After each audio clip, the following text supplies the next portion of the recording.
ಅಂತ ಶಂಕರಾಚಾರ್ಯ ನೆನೆಸ್ಕೊಂಡು ಮನೆಯಲ್ಲಿ ನೆಮ್ಮದಿಯಾಗಿದೆ. ಹತ್ತಾರು ದೇವರುಗಳನ್ನ ಪೂಜಿಸ್ತೀವಿ. ಇವತ್ತು ವಿಶ್ವ ತಾಯಂದಿರ ದಿನ ಕೂಡ ಹೌದು. ತಾಯಿಯಂದಿರ ದಿನಕ್ಕೆ ತಮ್ಮೆಲ್ಲರಿಗೂ ಯಾರೆಲ್ಲ ತಾಯಿ ಮನಸ್ಸಿಗೆ ಅವ್ರಿಗೂ ಕೂಡ ಶುಭಾಶಯವನ್ನ ಸಲ್ಲಿಸೋಣ. ಸಂದರ್ಭದಲ್ಲಿ ಉಲ್ಲೇಖಗಳು ಬೇರೆ, ನಾವು ಅಮ್ಮ ಅಂತ ಕರೆಯೋದಿನ, ಅಮ್ಮನ ನಡೆಯೋದಿನ, ಊಟ ತಿಂಡಿ ಪ್ರೀತಿಯಿಂದ ತಿನ್ನೋದಿನ ಎಲ್ಲವೂ ಕೂಡ ಅಮ್ಮಂದಿರ ದಿನನೇ. ಅಮ್ಮನ್ಗೆ ಒಂದು ಸಪರೇಟ್ ದಿನ ಅಂತ ನಾನು ಯಾವತ್ತೂ ಕೂಡ ಭಾವಿಸಲ್ಲ. ಹಾಗಾಗಿ ಎಲ್ಲ ತಾಯಿಗೂ ಕೂಡ ತಾಯಿಗಳ ಶುಭಾಶಯಗಳನ್ನು ಕೂಡ ಈ ಸಂದರ್ಭದಲ್ಲಿ ಸಲ್ಲಿಸ್ತಾ ವೇದಿಕೆ ಎಲ್ಲ ಗಣ್ಯರಿಗೂ ಧನ್ಯವಾದಗಳು. ಜೋರು ಚಪ್ಪಾಳೆಗಳಿಗೆ ದಯಮಾಡಿ. ಹಾಸನ ಜಿಲ್ಲೆ ಇಲ್ಲಿ ಬರಲಿಕ್ಕೆ ನಾನು ಕಾರಣ ಎರಡು. ಒಂದು, ಹಾಸನ ಜಿಲ್ಲೆಗೆ 11 ವರ್ಷಗಳ ಹಿಂದೆ ನಾನು ಪೊಲೀಸ್ ಅಧೀಕ್ಷಕನಾಗಿ ಸೇವೆ ಆರಂಭ ಮಾಡಿದ ಎರಡನೇ ಜಿಲ್ಲೆ. 2013 SP ಆಗಿದ್ದ ಜಿಲ್ಲೆ. ಜೇನುಗಲ್ ಸಿದ್ದೇಶ್ವರ ಬೆಟ್ಟಕ್ಕೆ ಬರಿಗಾಲದಲ್ಲಿ ನಾನು ಹತ್ತಿದ್ದೀನಿ. ಮಾಲೇಕಲ್ ತಿರುಪತಿ ಸ್ವಾಮಿ ಬೆಟ್ಟ, ಮಾಡಾಳಮ್ಮ, ಅಲ್ಲಿ ಎಲ್ಲಾ ಧಾರ್ಮಿಕ ಕ್ಷೇತ್ರಗಳ ಬಗ್ಗೆ ವಿಶೇಷ ಒಲವು ನನಗೆ. ಶಿಕ್ಷಣ ಅದು ಒಂದು ಕಾರಣ. ಎರಡನೇದು, ಈ ಚಿತ್ರ ಸರ್ಕಾರಿ ಶಾಲೆಯ ಸಮಸ್ಯೆಗಳಿಗೆ ಸಂಬಂಧಪಟ್ಟಿದ್ದು ಅಂತ ಹೇಳಿದರು. 1ನೇ ತರಗತಿಯಿಂದ ಪದವಿವರೆಗೂ ಕೂಡ ಸರ್ಕಾರಿ ಶಾಲೆಗಳಲ್ಲೇ ಓದಿದ ಹುಡುಗ ನಾನು, ಕನ್ನಡ ಮೀಡಿಯಂನಲ್ಲಿ. ಸ್ವಿಫ್ಟ್ ಡಿಸೈರ್, ಎಲ್ಲೋ ಬೋರ್ಡ್, ಅದನ್ನು ಕಂಪ್ನಿ ಬಿಟ್ಟಿದ್ದೀವಿ. ತಿಂಗಳ 10,000 ಬರುತ್ತಲ್ಲ, 10ರಿಂದ 12,000 ಕಷ್ಟ. ಯಾಕಂದ್ರೆ ಹೇಳ್ತಿದ್ದೀನಿ ಅಂದ್ರೆ, ಬದುಕು ಕಟ್ಕೊಳ್ಳಿಕ್ಕೆ ಸಾವಿರಾರು ಹಾದಿ. ಒಬ್ರು ಕಲಾವಿದರಾಗಿರ್ಲಿ, ಸಾಹಿತ್ಯ ಕ್ಷೇತ್ರ ಆಗಿರ್ಲಿ, ವೈದ್ಯ ಕ್ಷೇತ್ರ ಆಗಿರ್ಲಿ, ಬಹುದೊಡ್ಡ ನಟನೆ ಆಗಿರ್ಲಿ, ಹಿರಿಯ ಕಲಾವಿದರೇ ಆಗಿರ್ಲಿ, ಸಣ್ಣ ಪುಟ್ಟ ಪಾತ್ರಗಳನ್ನು ಮಾಡೋರಾಗಿರ್ಲಿ, ಮಾಧ್ಯಮದಲ್ಲೇ ಇರಲಿ, ಬಹುದೊಡ್ಡ ಕನಸನ್ನು ಇಟ್ಕೊಂಡು ಮನೋರಂಜನಾ ಕ್ಷೇತ್ರದ ತಮ್ಮ ಬದುಕನ್ನು ಆರಂಭ ಮಾಡೋರೇ ಇರಲಿ. ಪೂಜ್ಯ ಪುಣ್ಯದಿಂದ ಹಿಡಿದು ಕೃಷ್ಣ ಅವರಿಂದ ಹಿಡಿದು ಸಣ್ಣ ಪಾತ್ರವನ್ನು ಮಾಡಿದ ಯಾರೇ ಆಗಲಿ, ಮಾಡುವ ಕೆಲಸದಲ್ಲಿ ಶ್ರದ್ಧೆ ಇದ್ರೆ ಅದನ್ನ ಗೌರವಿಸಬೇಕಾದದ್ದು ಸ್ವಾಸ್ಥ್ಯ ಜವಾಬ್ದಾರಿಯುತ ಸಮಾಜದಲ್ಲಿರುವ ಜವಾಬ್ದಾರಿಯುತ ವ್ಯಕ್ತಿಗಳ ಕರ್ತವ್ಯ. ಸಿನಿಮಾ ಅಂದ್ರೆ ಬರೀ ಕಮರ್ಷಿಯಲ್ ಹಿಟ್ ಕೊಡೋ ಸಿನಿಮಾಗಳೇ ರಾರಾಜಿಸಬಾರದು, ರಾರಾಜಿಸಕೂಡದು. ಸಾಹಿತ್ಯ, ಸಂಗೀತ, ಮನೋರಂಜನೆ ಒಂದು ಸಮಾಜದ ಆರೋಗ್ಯದ ಸ್ಥಿತಿಗೆ ಹಿಡಿದ ಕನ್ನಡಿ. I repeat it again. ಸಾಹಿತ್ಯ, ಸಂಗೀತ, ಮನೋರಂಜನೆ ಎಂಬುದು ನಾವು ಬದುಕುವ ಸಮಾಜದ ಆರೋಗ್ಯ, ಅದರ ಸ್ಥಿತಿಗೆ ಹಿಡಿದ ಕೈಗನ್ನಡಿ. ಶಿಕ್ಷಣ, ಇದನ್ನು ಯಾಕೆ ಹೇಳ್ತಿದ್ದೀನಿ ಅಂದ್ರೆ, ಒಬ್ಬ ಅಖಿಲ ಭಾರತ ಸೇವೆಗೆ ಸೇರಿದವನಾಗಿ 15 ವರ್ಷಗಳ ಸೇವಾವಧಿಯನ್ನು ಮುಗಿಸಿ ಒಬ್ಬ ಕನ್ನಡಿಗನಾಗಿ, ಅದರಲ್ಲೂ ಗದಗ ಜಿಲ್ಲೆಯ ನೀಲಗುಂದಕ್ಕೆ ಸೇರಿದವನಾಗಿ, ಸಾಮಾನ್ಯ ಕೃಷಿಕ ತಂದೆ ತಾಯಿಗಳನ್ನು ಹೊಂದಿ ಅವರಿಂದ ಶಿಕ್ಷಣವನ್ನು ಪಡೆದು ಬೆಳೆದು ಬಂದ ವ್ಯಕ್ತಿಯಾಗಿ ರಾಜ್ಯ, ರಾಷ್ಟ್ರ, ಅಂತಾರಾಷ್ಟ್ರಗಳಿಗೆ ಸುತ್ತಿ ನೀವು ಕಟ್ಟೋ ತೆರಿಗೆಯಲ್ಲಿ ನಮ್ಗೆ ಪ್ರವಾಸಗಳಾಗ್ತದೆ. ನಮ್ಮನ್ನ ಯುರೋಪ್ ಕರ್ಕೊಂಡು ಹೋಗಿದ್ರು. ಜರ್ಮನ್ ಬವೇರಿಯಾ ಅಂತ ಒಂದು ರಾಜ್ಯ.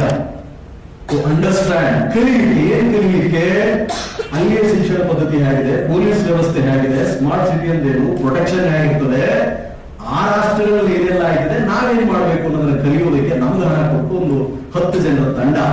ಅದನ್ನ ಕಲಿತು ಬಂದ ಮೇಲೆ ಹೇಳ್ಬೇಕಲ್ಲ. ನಾವೇನೋ ಪ್ರವಾಸ ಮಾಡಿದ್ವಿ, ಒಳ್ಳೆ ಹೋಟೆಲ್ ಇದ್ವಿ, ಫೋಟೋ ತಕೊಂಡ್ವಿ, ಬಂದೇ ಮುಗಿದು ಹೋಯ್ತಾ? IAS IPS ಅಧಿಕಾರಿಗಳಂದ್ರೆ ಜವಾಬ್ದಾರಿ ಇರ್ತಾರೆ ನಮ್ಗೆಲ್ಲ.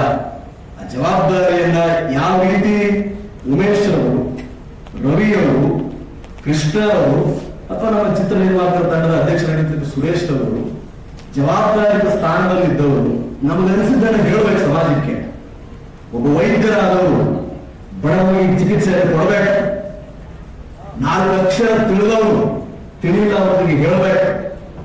ಸಾಹಿತ್ಯ ಅಥವಾ ಸಂಗೀತ ಕಲಿತಿರ್ತಕ್ಕಂಥ ಜೂನಿಯರ್ ರಾಜ್ಕುಮಾರ್ ದೊಡ್ಡ ಹೆಸರನ್ನು ಹೇಳ್ಕೊಂಡು ಬಂದವರು ನಾಡು, ಜಲ, ನಮ್ಮ ನಡೆ, ನುಡಿ ಬಗ್ಗೆ ಒಂದು ಹಾಡಿನ ಮೂಲಕ ಯಾವ ರೀತಿ ಅವ್ರು ಹೇಳ್ತಾರ ಹೇಳ್ಬೇಕು. ಶಕ್ತಿ ಇದ್ದವರು ದಾನವನ್ನು ಮಾಡ್ಬೇಕು, ಫೀಸ್ ಕಟ್ಟಬೇಕು. ಇದು ಸಮಾಜವನ್ನು ಕಟ್ಟುವ ಶಂಕರಾಚಾರ್ಯರ ದಿನಾಚರಣೆ ಅಂತ ಅವ್ರು ಗುರುತು ಮಾಡಿದ್ರಲ್ಲ. ಅಹಂ ಬ್ರಹ್ಮಾಸ್ಮಿ ವಸುದೈವ ಕುಟುಂಬಕಂ ಕಲ್ಪನೆಯನ್ನು ಕೊಟ್ಟ ನಾವು ಭರತನಾಟ್ಯವನ್ನು ಮಾಡಿದ ಹನ್ಸಿ ಅವರ ಈ ಕಲ್ಚರಲ್, ಇದಕ್ಕೆ ಸಾಂಸ್ಕೃತಿಕ ಕ್ರಾಂತಿ ಅಂತ ಕರೀತಾರೆ, ಹಬ್ಬ ಅಂತಲೂ ಕರೀತಾರೆ. ನಮ್ಮ ದೇವರುಗಳನ್ನ ಆರಾಧಿಸೋದು, ಜೇನುಗಲ್, ಎಡಪಾದ, ಬಲಪಾದ ಅಷ್ಟು ಜನ ಸೇರ್ತಾರೆ. ಮಾಡ ಗೌರವ ಅಷ್ಟು ಜನ ಸೇರ್ತಾರೆ. ನಮ್ಮ ಮಾಲೇಕಲ್ ತಿರುಪತಿ ಎಷ್ಟೊಂದು ವರ್ಷಗಳ ಹಳೆಯದು.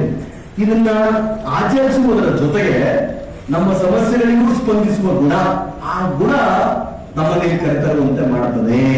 ಏನ್ ಹೇಳಲಿಕ್ಕೆ ಬರುತ್ತೆ ಅನ್ನೋದಿಷ್ಟೇ. ನಾವ್ ಏನೇ ಆಗಿರ್ಲಿ, ಚಂದ್ರು ಕಾರ್ ಡ್ರೈವರ್ ಆಗಿರ್ಲಿ, ಉಮೇಶ್ ಅವರ ಎಲೆಕ್ಟ್ರಿಕಲ್ ಕಾಂಟ್ರಾಕ್ಟರ್ ಆಗಿರ್ಲಿ, ಅಥವಾ ಪೂಜ್ಯ ಪುಣ್ಯ ಸಣ್ಣ ಬಾಲ ನಟನೆ ಆಗಿರ್ಲಿ, ಅವರಿಗೆ ಒಂದು ಸಾಮಾಜಿಕ ಸಮಸ್ಯೆ ಅಂತ ಅನಿಸ್ತು ಶಾಲೆ. ಎಲ್ಲರಿಗೂ ಶಿಕ್ಷಣ ಸಿಗ್ಬೇಕಲ್ಲ.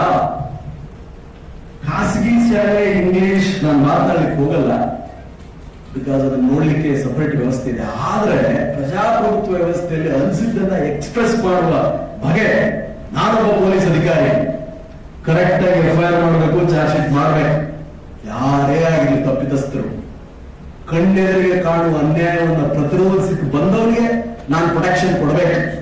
ಅದು ನನ್ನ ಜವಾಬ್ದಾರಿ. ಒಬ್ಬ ಕನ್ನಡಿಗನಾಗಿ ನೆಲ, ಜಲ, ಇಲ್ಲಿ ನಮ್ಮ ರಾಜ್ಯ, ನಮ್ಮ ಸಾಂಸ್ಕೃತಿಕ ನಾಯಕರು ಯಾರ್ಯಾರಿದ್ದಾರೆ ಅವರನ್ನ ಬಿಂಬಿಸಲೇಬೇಕು. ಅದು ಪೌರಾಣಿಕ ನಾಯಕರಾಗಿರಲಿ, ಐತಿಹಾಸಿಕ ನಾಯಕರಾಗಿರಲಿ, ಸಾಂಸ್ಕೃತಿಕ ನಾಯಕರಾಗಿರಲಿ. ಯಾವುದೋ ಒಂದು ದೊಡ್ಡ ಹಾಲಿವುಡ್ ಸಿನಿಮಾನೇ ಹೋಗೋದಲ್ಲ, ಅಥವಾ ಬಾಲಿವುಡ್ಡೇ ಅಲ್ಲ. ಬಾಲಿವುಡ್ ಅಂದ್ರೆ ನಮ್ಮ ಸಿನಿಮಾ, ನಮ್ಮೊಬ್ಬರು ಸಣ್ಣ ಕಲಾವಿದರಂದ್ರೆ ಅವ್ರ ಜೊತೆ ನಿಲ್ಬೇಕಲ್ಲ. ದೊಡ್ಡ ದೊಡ್ಡ ಡೈರೆಕ್ಟರ್ ಜೊತೆಗೆ ಕೃಷ್ಣ ಅವರು ಬೆಳಿಬೇಕಲ್ಲ. ದೊಡ್ಡ ದೊಡ್ಡ ನಿರ್ಮಾಣ ಸಂಸ್ಥೆಗಳ ಮನೆಗಳನ್ನು ಹೊಂದೋರ ಜೊತೆಗೆ ಉಮೇಶ್ನಂತ ಜನಪರ ಕಾಳಜಿಯನ್ನು ಹೊಂದೋರ್ಗೂ ಸಬ್ಸಿಡಿ ಸಿಗ್ಬೇಕಲ್ಲ, ಅವ್ರಿಗೂ ಸಿಗ್ಬೇಕಲ್ಲ. ಡಾಕ್ಟರ್ ರಾಜವರು ಹಂಗೆ ಆರಂಭ ಮಾಡಿದಿರ್ತಾನೆ ಹಾದಿಯನ್ನ. ಆದ್ರೆ ನಾವು ಮಾಡೋ ಕೆಲಸದಲ್ಲಿ ತೃಪ್ತಿ ಇರ್ಬೇಕಲ್ಲ ಅಷ್ಟೇ. ನಾನು ಸಣ್ಣದೇ ರೋಲ್ ಮಾಡಿ, ದೊಡ್ಡದೇ ರೋಲ್ ಮಾಡಿ, ನಾನು ಹಿರಿಯ ಕಲಾವಿದನೇ ಆಗಿರ್ಲಿ, ಕಿರಿಯ ಕಲಾವಿದನೇ ಆಗಿರ್ಲಿ, ಲೈಟ್ ಬಾಯ್ ಆಗಿರ್ಲಿ, ನಾನ್ ಡೈರೆಕ್ಟರೇ ಆಗಿರ್ಲಿ, ಸ್ಕ್ರಿಪ್ಟ್ ಬರೀತಿರ್ಲಿ, ಇನ್ನೊಂದು ಮಾಡ್ತಿರ್ಲಿ, ಮಾಡುವ ಕೆಲಸದಲ್ಲಿ ಶ್ರದ್ಧೆ ಇದ್ರೆ ನಾವು ಖಂಡಿತ ಬದಲಾವಣೆಯನ್ನ ಕಾಣಬಹುದು. ಅದನ್ನು ಮಾಡ್ಲಿಕ್ಕೆ ನಮ್ಮ ರಾಜ್ಯ ಎಸ್ಪೆಷಲಿ 1 ತಿಂಗಳ ಕಾಲ ಉತ್ತರ ಪ್ರದೇಶದಲ್ಲಿದ್ದೇನೆ. ಹಾಥ್ರಾಸ್ ಅಂತ ಒಂದು ಜಿಲ್ಲೆ, ಪಾರ್ಲಿಮೆಂಟರಿ ಕಾನ್ಸ್ಟಿಟ್ಯೂನ್ಸಿ, ಅಲಿಗಢ್, ಕನೌಜ್, ಹಾಥ್ರಾಸ್, ಫತೇಪುರ್ ಸಿಕ್ರಿ, ಆಗ್ರಾ, ಈ ಜಿಲ್ಲೆಯ ಪ್ರತಿ ಹಳ್ಳಿಗಳಿಗೂ ನಾನು ಭೇಟಿ ಕೊಟ್ಟೆ. ಅಲ್ಲಿ ಪಾರ್ಲಿಮೆಂಟರಿ ಕಾನ್ಸ್ಟಿಟ್ಯೂನ್ಸಿ ಹೋದಾಗ ಆಗ ಹೋಲಿಕೆ ಮಾಡಿಕೊಂಡ್ರೆ ನಮ್ಮ ರಾಜ್ಯ ಕರುನಾಡು ಅದ್ಭುತ, ಪರಮಾದ್ಭುತ. ಕರುನಾಡು ಹುಟ್ಟಿದ ನಾವೆಲ್ಲರೂ ಜನರೇ. ಅತಿಶಯೋಕ್ತಿಯಿಂದ ಹೇಳ್ತಾ ಇಲ್ಲ. ನಾನು ರಾಜಸ್ಥಾನದಲ್ಲೂ ಕೆಲಸ ಮಾಡಿದ್ದೀನಿ, ಡೆಲ್ಲಿನಲ್ಲೂ ಕೆಲಸ ಮಾಡಿದ್ದೀನಿ. ತರಬೇತಿಗಳಿಗೆ ಹೋದಾಗೆಲ್ಲ ಹಳ್ಳಿಗಳಿಗೆಲ್ಲ ಭೇಟಿ ಕೊಡ್ತೀನಿ. ಅವಾಗ ನನ್ನ ಹವ್ಯಾಸ ಅಲ್ಲಿಯ ಜನರ ಸಾಮಾಜಿಕ ಸ್ಥಿತಿಗತಿಯನ್ನು ನೋಡೋದು, ಕಲಿಯೋದು, ಬಂದು ಅದನ್ನು ಹೇಳೋದು. ಯಾರು ಬೆಳಿಬೇಕು ಅಂತಾರೋ ಅವರಲ್ಲಿ ಕಿಚ್ಚು, ಆ ಜ್ವಾಲೆಯನ್ನು ಹರಿಸೋದು ನನಗೊಂಥರ ಹವ್ಯಾಸ. ಯಾರೇನೇ ಅನ್ಕೊಳ್ಳಿ, ಬೆಕ್ಕದವರಿರ್ಲಿ ಅವರು. ಚಂದ್ರುಗೆ ನನ್ನಿಂದ ಸಹಾಯ ಆಯ್ತದ, ಮನೆಯಲ್ಲಿ ಹೋಗ್ಬೇಕಾದ್ರೆ ಕಾವು ಕಾಯ್ತೀನಿ. ಉಮೇಶನಿಗೆ ಅಥವಾ ಇನ್ನೊಬ್ಬರಿಗೆ ನನ್ನಲ್ಲಿ ಶಕ್ತಿ ಇದೆ, ನಾನು ಬೆಳಿಬೇಕು ಸ್ವಾಮಿ ಅಂದ್ರೆ ಅವ್ರಿಗೆ ಅಡ್ಡಗೋಡೆಯಾಗಿ ಬೆನ್ನೆಲುಬಾಗಿ ನಿಲ್ತೀವಿ. ಇದು ನನ್ನ ಹವ್ಯಾಸ ಅಷ್ಟೇ, ಸಿಂಪಲ್. ಹೇಳೋದು ಬಯಸಿದಿಷ್ಟೇ. ಸರ್ಕಾರಿ ಶಾಲೆಗಳ ಸಮಸ್ಯೆ ಅನ್ನೋದು ನನಗೆ ಗೊತ್ತಿದೆ, ಪಕ್ಕಾ ಗೊತ್ತಿದೆ. ಅದ್ರ ಜೊತೆ ಖಾಸಗಿ ಶಾಲೆಗಳ ಜೊತೆ ಕಾಂಪಿಟೇಷನ್ ಬಿಟ್ಟಿದ್ದು ಅನಿವಾರ್ಯ. ನಮ್ಮ ಮಕ್ಕಳಲ್ಲಿ ಕಿಚ್ಚನ್ನ ಹೆಚ್ಚಿಗೆ ಮಾಡ್ಬೇಕಷ್ಟೇ, ಸಿಂಪಲ್. ಈಗ ಹನ್ಸಿ ಅವಳು ಭರತನಾಟ್ಯ ಮಾಡಿದ್ರು. ಅವ್ರ ತಂದೆ ತಾಯಿಗಳಾದವರು ಬೇಕಾದಾಗಿ ಅವ್ರು ಸಪೋರ್ಟ್ ಮಾಡ್ಬೇಕು. ಅವಳ ಎಕ್ಸ್ಪ್ರೆಷನ್ ಬಗ್ಗೆ ನಿರೂಪತ್ರ ಹೇಳ್ತಾ ಇದ್ರು. ಅವಳಿಗೆ ಗೋನು ಕತ್ತು ಹೊಲಿಸೋದೆಲ್ಲ ಆಯಿಸಿ ಅವಳಿಗೆ ಸರಿಯಾಗಿ ತರಬೇತಿ ಕೊಟ್ಟಿದ್ದೇ ಆದಲ್ಲಿ ಅವಳು ಅಂತಾರಾಷ್ಟ್ರೀಯ ಪಟು ಆಗಿದ್ದಾರೆ. ಅದನ್ನು ಕೊಡಿಸೋ ಒಂದು ವ್ಯವಸ್ಥೆ ಬೇಕಲ್ಲ. ನಾವು ಬಟ್ಟೆ ಕಟ್ಕೊಂಡು ಸಣ್ಣದಾಗಿ ಕಾಸು ಕೂಡಿಟ್ಕೊಂಡು ವ್ಯವಸ್ಥೆ. ಇಲ್ಲಿ ಸಿಕ್ಕಾಪಟ್ಟೆ ನೆಪೋಟಿಸಮ್ ಏನಂದರೆ ಪಾರ್ಶಿಯಾಲಿಟಿ ಮಾಡ್ತಾರೆ. ಇಲ್ಲಿ ಸರ್ವೇಗಳಿಂದಲೇ ಹೆಸರುಗಳು ಉದ್ಧಾರ ಆಯ್ತವೆ. ಅಂಥದ್ರ ಮಧ್ಯೆ ಅವನು ಪ್ರತಿಭೆಯನ್ನು ತೋರಿಸಿ ಉದ್ಧಾರ ಆಗಬೇಕು ಅಂದ್ರೆ ನಿಮ್ಮಲ್ಲಿ ಗೆಟ್ಟತನ ಬೇಕು ಸರ್. ಫ್ಯಾಕ್ಟರ್ಗಳು ಸೆಟ್ ಹೊಡಿಬೇಕು. ನೀವು ಸೈಲೆಂಟ್ ಆಗಿರ್ಬಾ. ಯಾರ್ಯಾರೋ ಮಕ್ಕಳು ಏನೇನೋ ಆಯ್ತಾರೆ ಅಂತೇಳಿ ನಾವು ಸೈಲೆಂಟ್ ಆಗ್ಬಾರ್ದು. ಹಂಗಂದ್ರೆ ಅವ್ರದೇ ಗಾದೆ, ಅವ್ರದೇ ರಾಜ್ಯ, ಅವರೇ ಆಯ್ಕೆ ಮಾಡಿಬಿಡ್ತಾರೆ. ಯಾಕೆ? ನಾವು ಇದ್ದೀವಿ, ನಾವು ಆಳ್ತೇವೆ, ನಮ್ಮಲ್ಲೂ ಪ್ರತಿಭೆ ಇದೆ, ಇದು ಯಾರಪ್ಪೊಂದು ಸ್ವತ್ತಲ್ಲ ಅನ್ನುವ ಸ್ವಂತಿಕೆ, ಧೈರ್ಯವಂತಿಕೆ ಬರಬೇಕು. 21ನೇ ಶತಮಾನ 75 ವರ್ಷ ಆಯಿತು ಸ್ವತಂತ್ರ ಬಂದು. ಭಗತ್ ಸಿಂಗ್ ಹೇಳ್ತಾ ಇದ್ರು, ನಾವು ಅಚ್ಚೆ ಹಾಕ್ಸ್ಕೊಂಡಿದ್ದೀವಿ, ನಾನು ಅಪಾರವಾಗಿ ಪ್ರೀತಿಸೋ ನಾಯಕ ಅಂತಂದ್ರೆ ಭಗತ್ ಸಿಂಗ್ ಮತ್ತು ಆಜಾದ್. ಅವನು ಹೇಳಿದ್ದು ಒಂದು ಮಾತನ್ನು ಹೇಳಿ ಮುಗಿಸ್ತೇನೆ. ಅವ್ರ ಕನಸೇನಾಗಿತ್ತು ಅಂತ, ವಯಸ್ ನಾನು ಏಕೆ ನಾಸ್ತಿಕ ಅಂತ ಒಂದು ಪುಸ್ತಕ ಬರೆದಿದ್ದಾರೆ, ಓದಬೇಕು. ಸಾಹಿತ್ಯ ಕ್ಷೇತ್ರದಲ್ಲಿರುವ ಚಿತ್ರಕಲೆ, ಚಿತ್ರ ಮನೋರಂಜನಾ ಕ್ಷೇತ್ರದಲ್ಲಿರುವ ಓದು ಬಹಳ ಮುಖ್ಯ. ಎಷ್ಟು ಓದ್ತೀವಿ ಅಷ್ಟು ಹೊಸ ಡೈಮೆನ್ಷನ್ಗಳನ್ನು ಕೊಡುತ್ತೆ. ಚರಿತ್ರೆ ಬಗ್ಗೆ ಒಳ್ಳೆ ಸ್ಪಷ್ಟ ಕಲ್ಪನೆ ಬರ್ತದೆ. ಅವ್ರು ಹೇಳಿದ್ದೇನೆಂದ್ರೆ, ನನ್ನ ಕನಸಿನ ಭಾರತ ಹೇಗಿರ್ಬೇಕಂದ್ರೆ, ಯಾವ ಮಗುವೂ ಕೂಡ ಅಪೌಷ್ಟಿಕತೆಯಿಂದ ಸಾಯಕೂಡ. ಆಹಾರ ಇಲ್ಲ, ನೀರಿಲ್ಲ, ಹಾಲಿಲ್ಲ, ನನಗೆ ತರಕಾರಿ ಇಲ್ಲ, ನಾನು ತಿನ್ನಲಿಕ್ಕೆ ನನಗೆ ಕೋಳಿ ಕುರಿ ಮೊಟ್ಟೆ ಇಲ್ಲ ಅಂತ ಸಾಯ್ಕೂಡು. ಅಂತ ವ್ಯವಸ್ಥೆ ಇರುವ ಭಾರತ ನನ್ನ ಕನಸಿನ ಭಾರತ. ಯಾವ ಮಗುವೂ ಕೂಡ ತಾನು ಬಯಸಿದ ಕಲಿಯ ಬಯಸುವ ಶಿಕ್ಷಣದಿಂದ ವಂಚಿತವಾಗುವ ವ್ಯವಸ್ಥೆ ಎಂದೂ ಇರಕೂಡದು. ಯಾವ ಮಗು ಏನ್ ಶಿಕ್ಷಣ ಕಲಿತೀನಿ ಅನ್ಸುತ್ತೋ ಅದನ್ನು ಕಲಿಯಲಿಕ್ಕೆ ಅವಕಾಶವನ್ನ ನನ್ನ ಭಾರತ ಒದಗಿಸಬೇಕು. ಡ್ರೈವರ್ ಮಕ್ಕಳಾಗಿರ್ಲಿ, ಆಟೋ ಡ್ರೈವರ್ ಮಕ್ಕಳಾಗಿರ್ಲಿ, ಸ್ಟಾಫ್ ನರ್ಸ್ ಆಗಿರ್ಲಿ, ಕೂಲಿ ಕಾರ್ಮಿಕರಾಗಿರ್ಲಿ, ರೈಲ್ವೆದಲ್ಲಿ ಕೆಲಸ ಮಾಡಲಿ, ಬಸ್ ಕಂಡಕ್ಟರ್ ಆಗಿರ್ಲಿ, ಪೊಲೀಸ್ ಕಾನ್ಸ್ಟೇಬಲ್ ಆಗಿರ್ಲಿ, ಏನೂ ಇಲ್ಲದೆ ದಿನಗೂಲಿ ಮಾಡುವ ಮಕ್ಕಳಾಗಿರ್ಲಿ, ಪ್ರತಿಭೆ ಇದೆಯಾ, ನಾನು ಡಾಕ್ಟರ್ ಆಗ್ಬೇಕು, ನಾನು ಇಂಜಿನಿಯರ್ ಆಗ್ಬೇಕು, ನಾನು ಆಸ್ಟ್ರೋನಟ್ ಆಗ್ಬೇಕು, ನಾನೊಬ್ಬ ಸಿವಿಲ್ ಸರ್ವೆಂಟ್ ಆಗ್ಬೇಕು, ನಾನೊಬ್ಬ ಆರ್ಟಿಸ್ಟ್ ಆಗ್ಬೇಕು ಅಂತ ಅನ್ಸಿದ್ರೆ ಆ ಕನಸನ್ನು ಈಡೇರಿಸುವ ಪೂರಕ ವ್ಯವಸ್ಥೆಯನ್ನ ನನ್ನ ಭಾರತ ಕೊಡಬೇಕು. ಅದು ನನ್ನ ಕನಸಿನ ಭಾರತ. ಇಂಥ ಶಿಕ್ಷಣವನ್ನ ಪಡೆದ ಮಕ್ಕಳು ಕೆಲಸಕ್ಕಾಗಿ ಊರಿಂದ ಊರಿಗೆ, ನಗರದಿಂದ ನಗರಕ್ಕೆ, ಕಚೇರಿಯಿಂದ ಕಚೇರಿಗೆ ಅಲಿಯಕೂಡು. ಪ್ರತಿಭೆಯ ಆಧಾರಿತ ಜೀವನಕ್ಕೆ ಸಾಕಾಗುವಂತ ಒಂದು ಕೆಲಸ ಸಿಗುವ ವಾತಾವರಣ ಇರ್ಬೇಕು. ಯಾರೋ ಹೋದ್ರು ಈ ಉತ್ತಾರ ಚೇಂಜ್ ಆಯ್ತದೆ ಗೊತ್ತಲ್ಲ, ತಂದೆ ತಕ್ಷಣನೇ ಉತ್ತಾರ ಚೇಂಜ್ ಆಗುವ ಹಾಗೆ ಅಧಿಕಾರ ಬದಲಾಗಬಾರದು. ತಂದೆ ತಿನ್ನುವ ತಕ್ಷಣ ಏನಾಯ್ತದೆ ಜಮೀನಲ್ಲಿ ಅವನ ಹೆಸರು ಕಡಿಮೆ ಮಾಡಿ ನನ್ನ ಹೆಸರಿಸ್ತಲ್ಲ, ಆ ವ್ಯವಸ್ಥೆ ಇರಬಾರದು. ಪ್ರತಿಭೆಯ ಆಧಾರಿತ ವ್ಯವಸ್ಥೆಗೆ ಗೌರವ ಇರಬೇಕು. ಅದು ನನ್ನ ಕನಸಿನ ಭಾರತ. ಅದ್ರ ಕೊನೆಯದಾಗಿ ಅವರು ಹೇಳ್ತಾರೆ, ಯಾರೇ ಇರಲಿ ಸ್ವಾಮಿ, ಒಬ್ಬ ಫೋಟೋಗ್ರಾಫರ್ ಆಗಿರಲಿ, ಕ್ಯಾಮ್ರಾಮನ್ ಆಗಿರಲಿ, ಒಬ್ಬ ರೈತ ಆಗಿರಲಿ, ಒಬ್ಬ ಕೂಲಿ ಕಾರ್ಮಿಕನಾಗಿರಲಿ, ಸಂತೃಪ್ತಿಯಿಂದ ಬದುಕಿ ರಾಜ್ಯ ರಾಷ್ಟ್ರದ ಜ್ವಲಂತ ಸಮಸ್ಯೆಗಳಿಗೆ ಪರಿಹಾರವನ್ನು ಸೂಚಿಸುವ ಆ ಅಭಿವ್ಯಕ್ತಿ ಸ್ವಾತಂತ್ರ್ಯಕ್ಕೆ ಗೌರವವಿರುವ ವಾತಾವರಣ ಹೊಂದಿದ ಭಾರತ ನನ್ನ ಕನಸಿನ ಭಾರತ ಅಂತ. 23-24 ವಯಸ್ಸಿನ ಹುಡುಗ ಸ್ವಾತಂತ್ರ್ಯದ ಕಿಚ್ಚನ್ನ ಜ್ವಾಲೆಯನ್ನು ಹಂಚಿಕೊಳ್ಳೋದು. ಅದಕ್ಕೆ ನನಗೆ ಸರ್ಕಾರಿ ಶಾಲೆ ಬಗ್ಗೆ ನೆನಪಾಯಿತು. ಅಂತ ಶಿಕ್ಷಣ ಕೊಡಬೇಕಲ್ಲ, ಎಲ್ಲ ತಂದುಬಿಟ್ಟಿರೋ ಫೆಸಿಲಿಟಿ. ಮಕ್ಕಳಿಗೆ ಶಿಕ್ಷಣ ಕೊಟ್ಟರೆ ಸಾಕು, ಏನು ಕೇಳಲ್ಲ ಅವರು. ನಿಮ್ಗೆ ಯಾವ ಊಟನೂ ಕೊಡಿಯನಲ್ಲ, ನನಗೆ ಕಾಸು ಕೊಡಿಯನಲ್ಲ, ನನಗೆ ರಿಸರ್ವೇಶನ್ ಕೊಡಿಯನಲ್ಲ, ಶಿಕ್ಷಣ ಕೊಡಿಯೋರಿ ಫಸ್ಟ್ ಲೀವ್, ಉಳಿದ ಏನಾದ್ರು ಮಾಡ್ತಾರೆ. ಅಂತ ಶಿಕ್ಷಣವನ್ನ ಕೊಡ್ಲಿಕ್ಕೆ ಸಶಕ್ತವಾಗತಕ್ಕಂಥ ಸಮಾಜವನ್ನು ಕಟ್ಟುವ ಜವಾಬ್ದಾರಿ ನಿಮ್ಮೆಲ್ಲರ ಮೇಲೆ ಇದೆ. ಅದನ್ನು ಹಾಗೆ ಮಾಡುವಂತಾಗಲಿ. ಅದರ ಒಂದು ಸಾಧನ ಈ ಸಿನಿಮಾ ಅಂತ ನಾನಂತೂ ಭಾವಿಸ್ತೀನಿ. ಸಿನಿಮಾ ಕ್ಷೇತ್ರ ಬರೀ ಮನೋರಂಜನೆ ಅಲ್ಲ. ನಾವು doctor Raj Mayura cinema sir ನನ್ನ ಮೇಲೆ ಅಗಾಧವಾದ ಪರಿಣಾಮವನ್ನು ಬೀರಿತು. ಮಯೂರ ಸಿನಿಮಾ ಒಬ್ಬ ಸಾಮಾನ್ಯ ವ್ಯಕ್ತಿ ಅವನಿಗೆ ಅವಮಾನ ಆಯ್ತದೆ, ಸಮಾಜವನ್ನೇ ಕಟ್ಟಿಬಿಡ್ತಾರೆ. ಅದ್ರ ಜೊತೆಗೆ ನಮ್ಮ PUC ಓದಬೇಕಾದ್ರೆ ಇವರು ನಮ್ಮ ಗೆಲ್ಲಬೇಕು, ಒಂದು ದಿನ ಗೆಲ್ಲಲೇಬೇಕು ಒಳ್ಳೆಯತನ ಅಂತ ಹೇಳಿದ ಆ ಸಿನಿಮಾ ಅವು ನನ್ನ ಮೇಲೆ ಬಹಳ ಪರಿಣಾಮವನ್ನು ಬೀರಿತು. ಆಮೇಲೆ ಅರಳು ಹೂಗಳೇ ಅಂತ ಒಂದು ಅದನ್ನ ಹಾಡು, ನಾನು ಅವಾಗ UPSC ತಯಾರು ಮಾಡ್ತಿದ್ದೆ, ಓದ್ತಾ ಇದ್ದೆ. ಈ ಸಾರಿ ಜಗವೇ ಒಂದು ರಣರಂಗ, ಧೈರ್ಯ ಇರಲಿ ನಿನ್ನ ಸಂಗನ ಹಾಡು. ಬೆಳಗ್ಗೆ ಎದ್ರೆ ಸಾಕಿ ಹಾಡು ಕೇಳೋದು ನಾವು. ಈ ಹಾಡುಗಳನ್ನು ಕೇಳೇ ನಮ್ಮ ಮುಂದೆ. ಆಮೇಲೆ ಓಂ ಸಿನಿಮಾದು ವೇ ದಿನಕರ ಅದು ಮತ್ತೆ ಸಾಂಗಿದೆ ಅದು ಅವೆಲ್ಲ ನಮ್ಗೆ ಪ್ರತಿದಿನ ಕೇಳಿ ಅದನ್ನ ಏನ್ ಕೇಳ್ತೀವಿ ಏನ್ ಮಾತಾಡ್ತೀವಿ ಅದೇ ನಾವು ಮಾಡ್ತೀವಿ. ಸಿಂಪಲ್. ಯದ್ಭಾವಂ ತದ್ಭವತಿ. We are the result of our thoughts. So ಆ ತರ ಸಕಾರಾತ್ಮಕ ಆಲೋಚನೆಗಳನ್ನ ಬಿತ್ತುವಲ್ಲಿಯೂ ಕೂಡ ಸಿನಿಮಾ ಸಾಹಿತ್ಯ ನಮ್ಮ ಮೇಲೆ ಪ್ರಭಾವವನ್ನು ಬೀರ್ತದೆ. ಹಾಗಾಗಿ ಬಹಳ ಸಾರಿ ನಾವು ಪೊಲೀಸ್ ಇಲಾಖೆಯಲ್ಲಿ ನಾನು ಡಿಸಿಪಿ ವೆಸ್ಟ್ ಆಗಿದ್ದೆ. ಕೆಲವೊಂದಿಷ್ಟು ಸಿನಿಮಾಗಳು ರಿಲೀಸ್ ಆದ್ರೆ ಚೋಳೂರು ಪಾಳ್ಯ ನಾವು ಎಷ್ಟು ಆ ಕಡೆ ಬಂದೋಬಸ್ತ್ ಹೆಚ್ಚಿಗೆ ಮಾಡ್ಬೇಕಾಗ್ತಿತ್ತು. ನಾವು ಮಾರಿರೋಡು ಪೊಲೀಸ್ ಸ್ಟೇಷನ್ ಅಲ್ಲೆಲ್ಲ ಪಕ್ಕಾ ಶಾಖೆಗಳು ಪಕ್ಕಾ ಯಾವ ಚುಚ್ಚೋರು ಸಿನಿಮಾ ವಾಪಸ್ ಬರ್ಬೇಕಾದ್ರೆ ಅಂದ್ರೆ ಆ ಸಿನಿಮಾ ಏನಿರ್ಬಾರ ಮಾರೆ. ನಾನು ಅವ್ರಿಗೆ ಫೋನ್ ಮಾಡಿದ್ರು ಅಂತ ಸರ್ ಹೇಳಿದೆ, ಮಾಡಬೇಡಿ ಸ್ವಾಮಿ, ನಿಮ್ಮನ್ನೆಲ್ಲ ನೋಡ್ತೀವಿ ನಾವು, ಹುಡುಗರು ನೀವು ಹೆಂಗ್ ಮಾಡ್ತೀರ ಹಂಗೆ ಮಾಡ್ತವೆ, ಗೊತ್ತಿರಲ್ಲ ಅವಕ್ಕೆ ಅಂತ ಹೇಳಿ. ಅಂದ್ರೆ ಸಿನಿಮಾದ ಪ್ರಭಾವ ನಮ್ಮ ಮೇಲಿದೆ. ಕಲಾವಿದರಾಡುವ ಮಾತು, ಬರೆಯುವ ಸಾಹಿತ್ಯದ ಪ್ರಭಾವ ನಮ್ಮ ಮೇಲಿದೆ. ಒಳ್ಳೆಯದಾಗಲಿ, ಶುಭವಾಗಲಿ. ಮನೋರಂಜನೆಯೊಂದಿಗೆ ಇಡೀ ದೇಶವನ್ನು ಕಟ್ಟುವ ಮನಸ್ಸುಗಳನ್ನು ತಯಾರು ಮಾಡತಕ್ಕಂಥ ಸಿನಿಮಾ ಇದು ಸಕ್ಸಸ್ ಆಗಲಿ. ಇದು ನಮ್ಮ ಶಾಲೆ ಚಿತ್ರತಂಡಕ್ಕೆ ಒಳ್ಳೆಯದಾಗಲಿ. ಸ್ವಲ್ಪ ದುಡ್ಡು ಬರಲಿ, ನಿಮಗೆ ಕಾಸು ಬರಲಿ.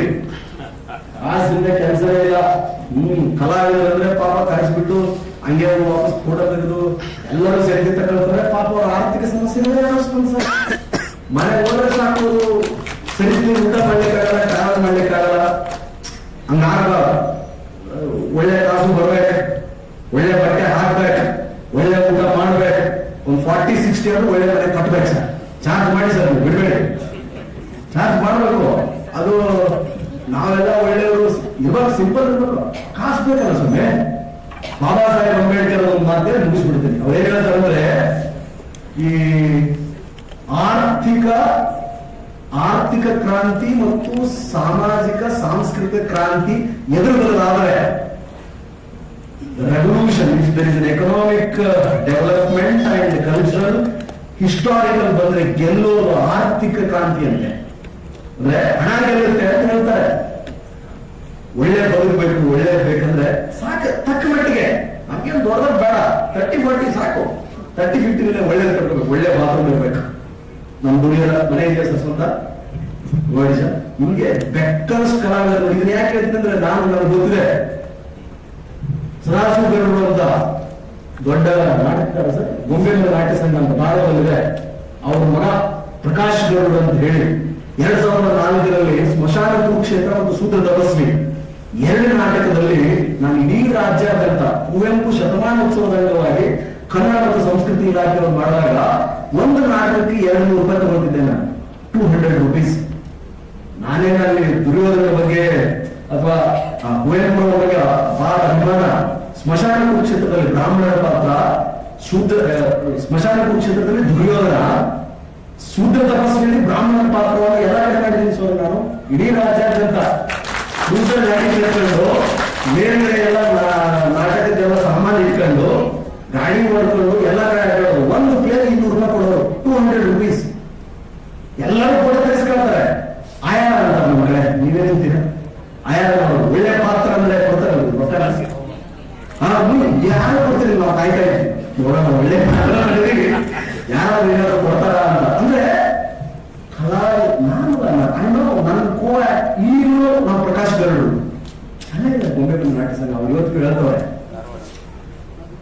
ಮುಂದೆಲ್ಲ ಕಳೆದವರು. ಆಮೇಲೆ ಸಂಗೊಳ್ಳಿ ರಾಯಣ್ಣ ಮತ್ತು ಜೋಕುಮಾರ್ ಸ್ವಾಮಿ, ಗಿರೀಶ್ ಕಾರ್ನಾಡದು ಅವೆಲ್ಲ ತೆಲಂಗಾಣ, ಅವ್ರಿಗೆಲ್ಲ ಬರೀ 200 ರೂಪಾಯಿ ಕೊಡ್ತೀರಿ ಸರ್ ನೀವು, ನಾನೇನೋ ಕಾಲೇಜ್ನೆಲ್ಲ ಬಿಟ್ಟು ಬರ್ತೀನಿ, ನೀವು ಎಲ್ಲ ಅಡ್ಡಾಡಬೇಕು, ಎಲ್ಲೆಲ್ಲೋ ಮಲಗಬೇಕು, ಆಗಲ್ಲ, ಹೆಚ್ಚಿಗೆ ಮಾಡಿದ್ರೆ ಬರ್ತೀನಿ, 500 ರೂಪಾಯಿ ಒಂದು ಪ್ಲೇಟ್ ಕೊಟ್ಟರೆ ಬರ್ತೀನಿ ಅಂತ. ಆಮೇಲೆ ಓದಲಿಕ್ಕೆ ಆರಂಭ ಮಾಡಿದ್ವಿ. ಯಾಕೆ ಹೇಳಿದೆ ಅಂದ್ರೆ, ಕಲಾವಿದರು ತಮ್ಮ ಹವ್ಯಾಸಕ್ಕಾಗಿ ಬರ್ತಾರೆ. ಹೊಟ್ಟೆಯನ್ನು ತುಂಬಬೇಕು, ಕಲಾವಿದರು ಹೊಟ್ಟೆಯನ್ನು ತುಂಬಬೇಕು, ಮರ್ಯಾದಸ್ಥ ಬದುಕು ಅವ್ರು ಮಾಡ್ಬೇಕು. ಅದನ್ನ ಜವಾಬ್ದಾರಿ ಸ್ಥಾನದಲ್ಲಿ ಮಾಡ್ಬೇಕು. ಅಧ್ಯಕ್ಷರು ಮತ್ತೊಬ್ರು ಎಲ್ಲ ಸೇರಿ ಬರೀ ಹೀರೋಗಳಿಗೆ ಸಿಕ್ಕಾಪಟ್ಟೆ ಕೋಟಿ ಕೊಟ್ಬಿಟ್ರೆ ಅವರಿಂದಲೇ ಸಿಕ್ಕ ಅಲ್ಲ. With all due respect to all of them, ಅವ್ರು ಕೇಳಿದಷ್ಟು ಅವ್ರು ಕಾಣಿಸಿಟ್ಟು ಕೊಡ್ತಾರ. ಅಂದ್ರೆ ಉಳಿದವ್ರು ಬೇಡ, ಅವ್ರು ಬೇಕು. ಒಂದು ರಥ ಎಳೆದಂಗೆ, ದೊಡ್ಡ ಸಿನಿಮಾ ರಥ ಎಳೆದಂಗೆ ಲೈಟ್ ಬಾಯ್ ಹಿಡಿದು ಎಲ್ಲರೂ ಸೇರಿ ಅವ್ರಿಗೂ ಡ್ಯೂ ರೆಸ್ಪೆಕ್ಟ್. ಅವ್ರಿಗೆ ಏನ್ ಸಲ್ಬೇಕು ಅದು ಸಲ್ಲಲಿ. ಅವ್ರು ಹೆಚ್ಚಿಗೆ ಕೇಳ್ತಾರೆ, ಅವ್ರನ್ನ ಅಪಹಾಸ್ಯ ಮಾಡಬಾರ್ದು, ಅವಮಾನ ಮಾಡಬಾರ್ದು, ಇಲ್ ಟ್ರೀಟ್ಮೆಂಟ್ ಮಾಡಬಾರ್ದು, ಇನ್ ಟೈಮ್ ಪೇಮೆಂಟ್ ಕೊಡೋದಕ್ಕೆ ಸಾಕಪ್ಪ, ತಾವು ಬಂದ್ರೆ ಹೊರಟೋಯ್ತಾ ಇರ್ತಾರೆ. ಅದಕ್ಕೂ ಕೂಡ ಗಾರ್ಡ್ ಅಂದ್ರೆ ಅದರ ರಕ್ಷಣಾ ವ್ಯವಸ್ಥೆ ನಿರ್ಮಾಣ ಆಗಲಿ, ಒಳ್ಳೆಯದಾಗಲಿ, ಶುಭವಾಗಲಿ ತಮ್ಮೆಲ್ಲರಿಗೂ. Chandru, grateful to my Chandru and sir. ಮನೆಗೆ ಬಂದ ತಕ್ಷಣವೇ ನಮ್ಮ ರವಿ ಆಚಾರ್ ಸರ್ ಅವರು, ಉಮೇಶ್ ಅವರು, ಚಂದ್ರು ಅವರು ಬಂದು ಕರೆದು ಒಳ್ಳೆಯದಾಗಲಿ ಸರ್, ನಿಮಗೆಲ್ಲ ಮಾಡ್ತಾ ಇದ್ದೀನಿ ಸರ್, ಇದ್ದೇ ಇರ್ತದೆ ಲೈಫು. ಸಿದ್ದೇಶ್ವರ ಸ್ವಾಮಿ ಎಡಪಾದ ಬಲಪಾದ ನಿಮ್ಗೆ ಸದಾ ನಿಮಗೆ ಆಶೀರ್ವಾದ ನಿಮಗೆ ಇರಲಿ. ತಿರುಪತಿ ಸ್ವಾಮಿ, ತಿರುಪತಿ ಮಾಡಾ ಗೌರಮ್ಮ ಸದಾ ನಿಮ್ಗೆ ಹರಸಲಿ. ಒಳ್ಳೆಯದಾಗಲಿ sir. Wish you all the best. Thank you so much. ಮತ್ತೊಮ್ಮೆ ಎಲ್ಲರಿಗೂ ನಮಸ್ಕರಿಸುತ್ತಾ, ಇದು ನಮ್ಮ ಶಾಲೆ ಸಿದ್ಧರಾಗಲಿ. ಇವತ್ತು ಶಂಕರ ಜಯಂತಿ, ಮದರ್ಸ್ ಡೇ. ಎಲ್ಲ ತಾಯಂದಿರಿಗೂ ಎಲ್ಲರೂ ಒಳ್ಳೆಯದಾಗಲಿ ಅಂತ ಆರಿಸ್ತಾ ಒಂದು ಒಳ್ಳೆ ಮಾತಾಡೋದು ಸಿನಿಮಾದ ಸಾಹಿತ್ಯ, ಸಂಗೀತ ಮತ್ತು ಮನೋರಂಜನೆ. ಬಹುಶಃ ಇದನ್ನ ಇಟ್ಕೊಂಡೆ ನಾನು ಸಿನಿಮಾನ ಸ್ಟಾರ್ಟ್ ಮಾಡಿದೆ. ಯಾವತ್ತೂ ಮನುಷ್ಯನ ಗುರಿ ಇರೋದು, ಗುರಿ ಇಟ್ಟಾಗ ಸಾಧನೆ ಮಾಡೋದು. ನೋಡು, ನಮ್ಮ ಚಲು ಒಬ್ಬ ಲಾರಿ ಡ್ರೈವರ್ ಆಗಿ ಸಣ್ಣ ಮಟ್ಟದಲ್ಲಿ ಬೆಳೆದು ಅಂತ ಒಂದು 25-30 ಜನ ಕೆಲಸ ಕೊಟ್ಟು ಸಿನಿಮಾ ಮಾಡೋದು ಅಂತ ಬರದೇ ಇರೋದ್ರೆ ನಿಜವಾಗ್ಲೂ ಶ್ಲಾಘನೆ, ಹುಡುಗಾಟ ಅಲ್ಲ. ಅದು ನಿಜವಾಗ್ಲೂ ಅಭಿನಯ ಸ್ವಲ್ಪ ಜೋರ ಚಪ್ಪಾಳೆ ಅದು.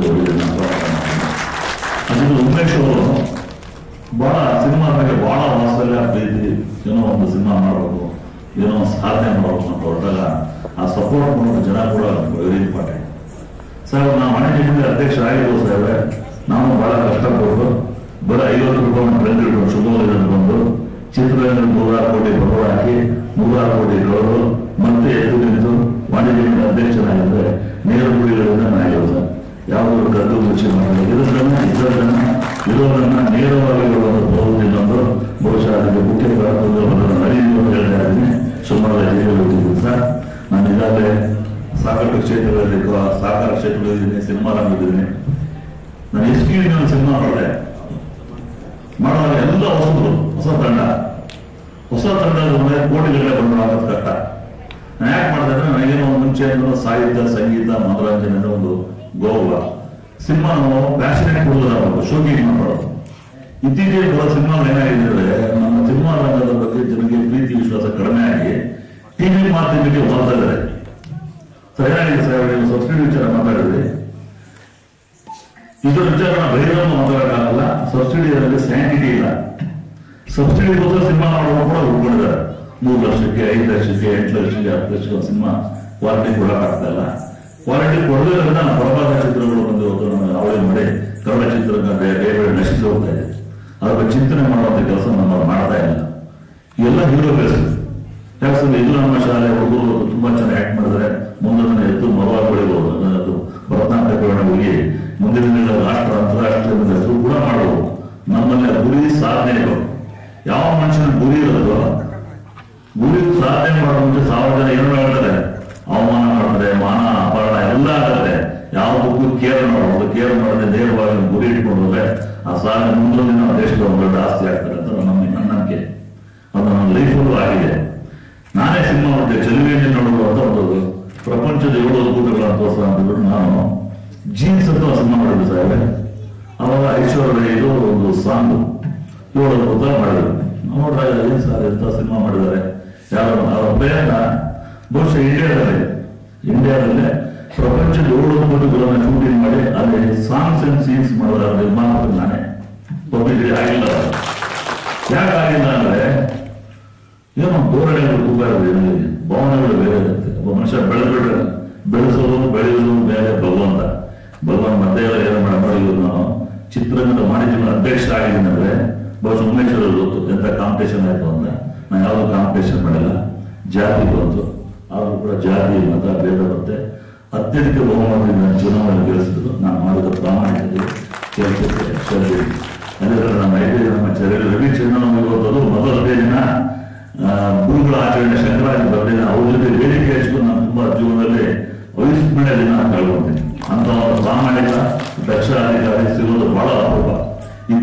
ಅದು ಅಧಿಕಾರ ಬಹಳ ಜನ ಇದ್ರೆ ನಮ್ಮ ದೇಶದಲ್ಲಿ ಅರಾಜಕತೆ ಅನ್ಯಾಯ ಯಾವ ನಡೆಯೋದಿಲ್ಲ.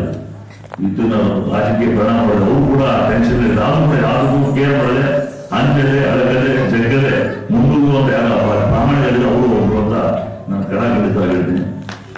ಸಿನಿಮಾ ಬಹಳ powerful media depart, very powerful. ಅಲ್ಲಿ ರಾಜಕೀಯಕ್ಕೂ ಸಿನಿಮಾಗೂ ಬಹಳ ನಂಟು.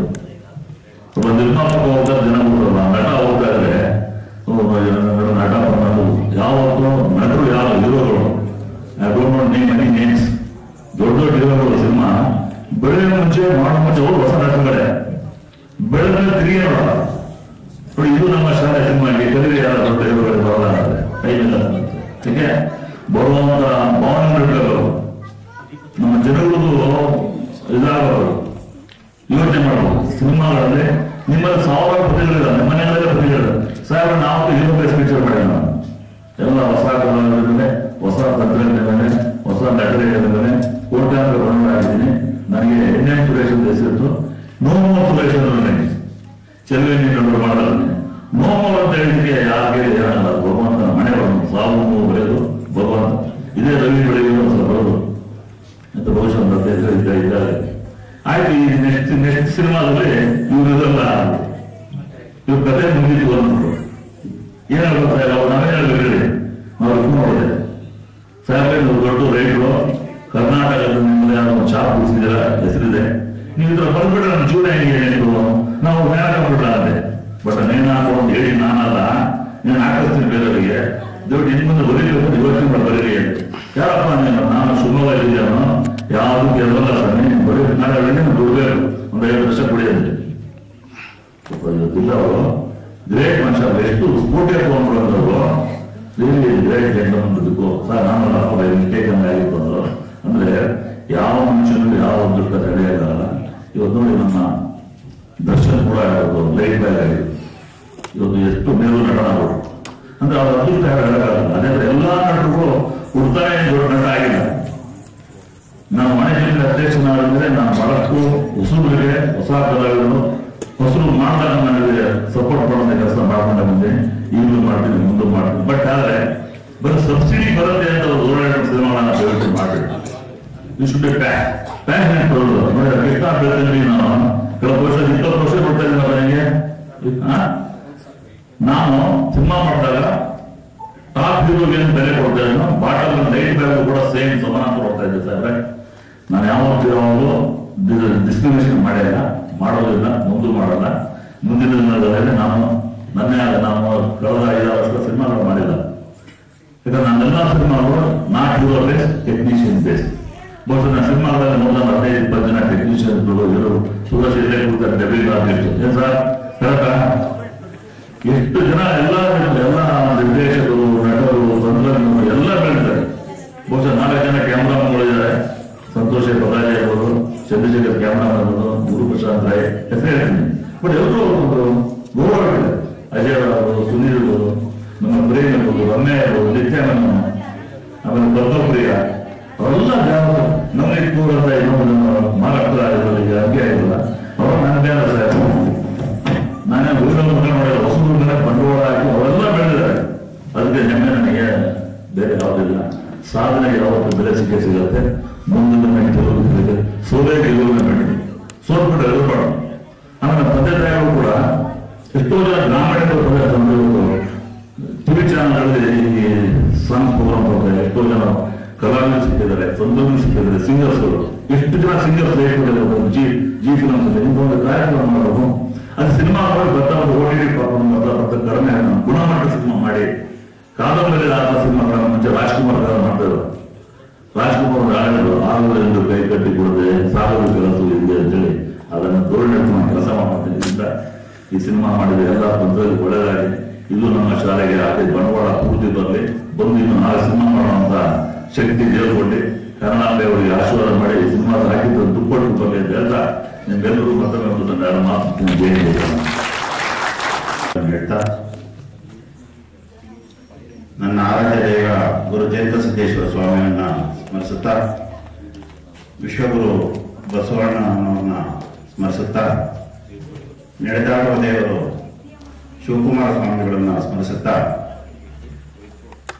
ಮೊದಲನೇದಾಗಿ ಪ್ರಥಮ ಕಾಣಿಕೆ ಅಂತ ಶ್ರೀ ಜಯಂತ ಪ್ರೊಡಕ್ಷನ್ಸ್ ಅವರ ಇದು ನಮ್ಮ ಶಾಲೆಯ ಒಂದು ಚಿತ್ರ. ಭಗವಂತ ಶ್ರೀ ಜಯಂತ ಸಿದ್ದೇಶ್ವರ ಶತದಿನ ಆಚರಿಸಲಿ ಅಂತ ಹೇಳಿ ಶುಭಾಶಯಗಳನ್ನ ಕೋರ್ತಾ ಪ್ರಾರಂಭ ಮಾಡಿದ್ದೇನೆ. ನನಗೆ ಕಲೆ ಬಗ್ಗೆ ಸ್ವಲ್ಪ ಮಾಹಿತಿ ಕಮ್ಮಿ. ನಾವು ಈ ಒಂದು ಚಿತ್ರ ನಿರ್ಮಾಪಕ ಮಾಡಿದಂತ ರವಿ ಚೆನ್ನಚಾರ್ ಮತ್ತು ಅರಸೀಕೆರೆ ಉಮೇಶ್ ಅವ್ರನ್ನ ಚೆನ್ನಾಗಿ ಬಲ್ಲೆ. ಯಾಕೆಂದ್ರೆ ನಾನು ಅದೇ ಗ್ರಾಮದವರು. ಈಗ ನಿರೂಪಣೆ ಮಾಡ್ಬೇಕಾದ್ರೆ ನಮ್ಮ ಸಹೋದರ ಹೇಳಿದಾಗ ಸ್ವಲ್ಪ ಮಿಸ್ಟೇಕ್ ಆಯ್ತು, ಅಲ್ಲಿ ಸೌಂಡ್ ಅಲ್ಲಿ ಮೈಕ್ ಪ್ರಾಬ್ಲಮ್ ಆಯ್ತು. ದೇವರ ಆಡುವಂಥದ್ದು ಯಾವುದೋ ಆಡಕ್ಕೆ ಹೋಗಿ ಆಗ ಸಹೋದರ ಹೇಳಿದ್ರು ದೇವರೇ ಬಂದಿದ್ದಾರೆ ಅಂತಂದು. ನಿಜಕ್ಕೂ ಅದು ಸತ್ಯ. ಯಾಕೆಂದ್ರೆ ಅಂಬರೀಷ್ ಸಮುದಾಯ ಇದೊಂದು ಈ ಒಂದು ಭವನದಲ್ಲಿ ಮುಂದೆ ತಾವೆಲ್ಲ ನೋಡಿದ್ರ ಜೇನು ಕಟ್ಟಿದೆ. ಜೇನು ಅಂದ್ರೆ ನಮ್ಮ ಆರಾಧ್ಯ ರವಿ ಚೆನ್ನಚಾರ್ ಮತ್ತೆ ಒಮ್ಮೆ ಅರಸೀಕೆರೆ ಉಮೇಶ್ ಅವರು ನಮ್ಮ ಭಾಗದಲ್ಲಿ ಅರಸೀಕೆರೆಯಲ್ಲಿ ಏನು ಜಯಂತ ಸಿದ್ದೇಶ್ವರ ತುಂಬಾ ಪ್ರಸಿದ್ಧಿ. ಅವರ ಒಂದು ಭಕ್ತ ಈ ಮಟ್ಟಕ್ಕೆ ಬೆಳೆದಾನೆ ಅಂದ್ರೆ ನಿಜಕ್ಕೂ ಇದು ಅವ್ರ ಭಗವಂತನ ರೂಪದಲ್ಲೇ ಬಂದಿದ್ದಾನೆ ಅಂತ ನಾವು ಸ್ವರೂಪ ಅಂತ ತಿಳ್ಕೊಳ್ತೀವಿ. ನಮ್ಮ ಸಹೋದರ ಹೇಳಿದ್ರು ನಿಜಕ್ಕೂ ಸತ್ಯ. ಅದರಿಂದ ಇದು ನಮ್ಮ ಶಾಲೆ ನಿಜಕ್ಕೂ ಶತದಿನೋತ್ಸವವನ್ನು ಆಚರಿಸುತ್ತೆ ಅಂತ ನಾನು ಹೆಮ್ಮೆಯಿಂದ ಹೇಳ್ತಾ ಇದ್ದೇನೆ. ರವಿ ಚೆನ್ನಚಾರ್ ಹಾಗೂ ಉಮೇಶ್ ಅರಸೀಕೆರೆ ಉಮೇಶ್ ಅವ್ರ ಬಗ್ಗೆ ಹೇಳ್ಬೇಕಂದ್ರೆ ಅವರು ನಮ್ಮ ಅರಸೀಕೆರೆ ಜಿಜೆಡಿ ಗ್ರಾಮದವರು. ತುಂಬಾನೇ ಅವ್ರ ತಂದೆ ಚೆನ್ನಚಾರ್ ಅಂತ ಹೇಳಿ ಅವ್ರ ತಂದೆ ಗುಣ ಅವ್ರಿಗೂ ಸಹ ಬಂದಿದೆ. ಅವರು ಎಲೆಕ್ಟ್ರಿಕ್ ಕಾಂಟ್ರಾಕ್ಟ್.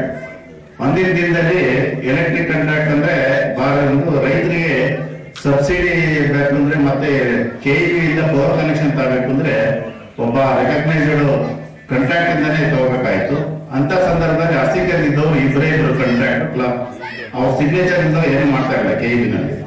ಅಂತ ಒಂದು ಸಂದರ್ಭದಲ್ಲಿ ಇವ್ರು ತುಂಬಾ ಸಾಧಾರಣ ವ್ಯಕ್ತಿ ಚೆನ್ನಚಾರಿ ತಂದೆಯವರು. ಯಾರೇ ಸಹ ಕೇಳಿದ್ರು ಸಹ ಸುಮ್ಮನೆ ಸೈನ್ ಮಾಡ್ಕೊಡ್ತಿದ್ರು. ಯಾವುದೇ ಒಂದು ಫಲಾಪೇಕ್ಷೆಯನ್ನು ಅಪೇಕ್ಷಿಸಿರ್ಲಿಲ್ಲ ಇವರು, ಯಾವುದೇ ದುಡ್ಡಾಗಲಿ ರೈತರ ಹತ್ರ. ಆ ಒಂದು ಅಂತವರ ರಕ್ತದಲ್ಲಿ ಹುಟ್ಟಿರ್ತಕ್ಕಂಥ ರವಿ ಚೆನ್ನಚಾರ್ ಮತ್ತೆ ಅರಸೀಕೆರೆ ಉಮೇಶ್ ಅವರು ನಿಜಕ್ಕೂ ಧನ್ಯವಾದಗಳು. ಅವರು ತುಂಬಾ ಅವರ ಬಾಲ್ಯ ಜೀವನ ನಾನು ನೋಡಿದ್ದೇನೆ. ಅರಸೀಕೆರೆಯಿಂದ ಬಂದು ಇಲ್ಲಿ ಬೆಂಗಳೂರು ವಿದ್ಯಾಭ್ಯಾಸ ಆಗಿರಲಿಲ್ಲ ರವಿ ಅವರು. ತುಂಬಾನೇ ಕಷ್ಟಪಟ್ಟರು ಅವರು ಬಾಲ್ಯದಲ್ಲಿ. ಹಾಗೇನೆ ಅವರು ಒಂದು ಎಲೆಕ್ಟ್ರಿಕಲ್ ಇದನ್ನ ಮಾಡ್ಕೊಂಡು ABB ಕಂಪನಿ ಕಾಂಪೋನೆಂಟ್ ಅದನ್ನ ಬೋರ್ಡ್ ಮಾಡುವ ಮುಖೇನ ಅವರೊಂದು ವೃತ್ತಿಯನ್ನು ಸ್ಟಾರ್ಟ್ ಮಾಡಿದ್ರು. ಜೊತೆಗೆ ಸಾಯಂಕಾಲ ರವಿ ಚೆನ್ನಚಾರು ಸಾಯಂಕಾಲ ಸ್ಕೂಲ್ಗೆ ಹೋಗ್ತಾ ಇದ್ರು, ಈವ್ನಿಂಗ್ ಕಾಲೇಜ್ಗೆ ಹಗಲೊತ್ತು ಕೆಲಸ ಮಾಡ್ತಾ ಇದ್ರು.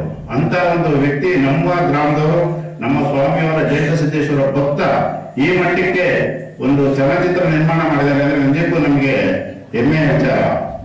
ಹಾಗೇನೆ ಅವರು ಯಾವ್ದಾದ್ರು ಕಮರ್ಷಿಯಲ್ ಫಿಲ್ಮ್ ತೆಗಿಬಹುದಿತ್ತು. ಅವ್ರೇನು ವ್ಯಕ್ತಿಗತವಾಗಿ ಈ ಒಂದು ಕಲೆ ಬಗ್ಗೆ ಏನು ಅವ್ರಿಗೆ ಗೊತ್ತಿಲ್ಲ. ಅವರ ಮಕ್ಕಳನ್ನಾಗೆ ಎಲ್ಲರೂ ಸಹ ಈ ಒಂದು ಇದಕ್ಕೆ ತೊಡಸ್ಕೊಂಡಿದ್ದಾರೆ ಅಂದ್ರೆ ನಿಜವಾಗ್ಲೂ ಅವರ ಒಂದು ಕಲೆ ಬಗ್ಗೆ ಇರ್ತಕ್ಕಂಥ ಅಭಿಮಾನ ಅವ್ರನ್ನ ಹೊಗಳಲೇಬೇಕಾಗುತ್ತೆ ಪರಿಸ್ಥಿತಿ. ಹಾಗಾಗಿ ಕನ್ನಡವನ್ನ ನಾವು ಮಾತನಾಡೋಣ, ಕನ್ನಡ ಮಾಧ್ಯಮದಲ್ಲಿ ಮಕ್ಕಳನ್ನ ಓದಿಸೋಣ, ಆಗ ಕನ್ನಡ ಭಾಷೆ ತಾನಾಗಿ ಬೆಳೆಯುತ್ತೆ. ಇವತ್ತು ರವಿ ಅವರ ನಿರ್ಮಾಣದಲ್ಲಿ ಕೃಷ್ಣ ಬೆಳ್ತಂಡಿಯವರ ನಿರ್ದೇಶನದಲ್ಲಿ ಮೂಡಿಬಂದಿರುವಂತಹ ಈ ಚಿತ್ರ ಸಾವಿರಾರು ಕನ್ನಡ ಶಾಲೆಗಳಿಗೆ ತಲುಪಿ, ಜೊತೆಗೆ ಅವರಿಗೆ ಒಂದು ಅಭಿಮಾನ ಇದೆ ನಮ್ಮ ಶಾಲೆ ಬಗ್ಗೆ, ಇದು ನಮ್ಮ ಶಾಲೆ ಅನ್ನುವಂತಹ ಅಭಿಮಾನ ಅವರೆಲ್ಲ ಮೂಡಲಿ ಅಂತ ನಾನು ಮೂಲಕ ಹೇಳ್ತದ್ರಿಂದೆಲ್ಲ ಒಂದು ಜೋರಾದ ಚಪ್ಪಾಳೆ ಬರಬೇಕು.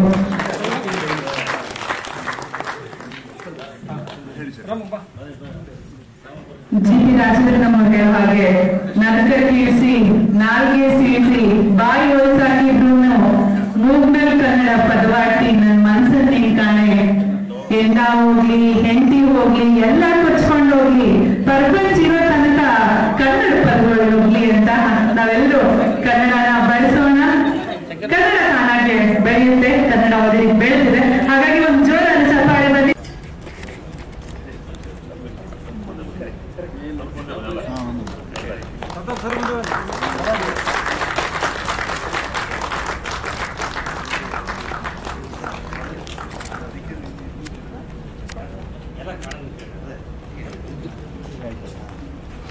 IPS ಅಧಿಕಾರಿಗಳು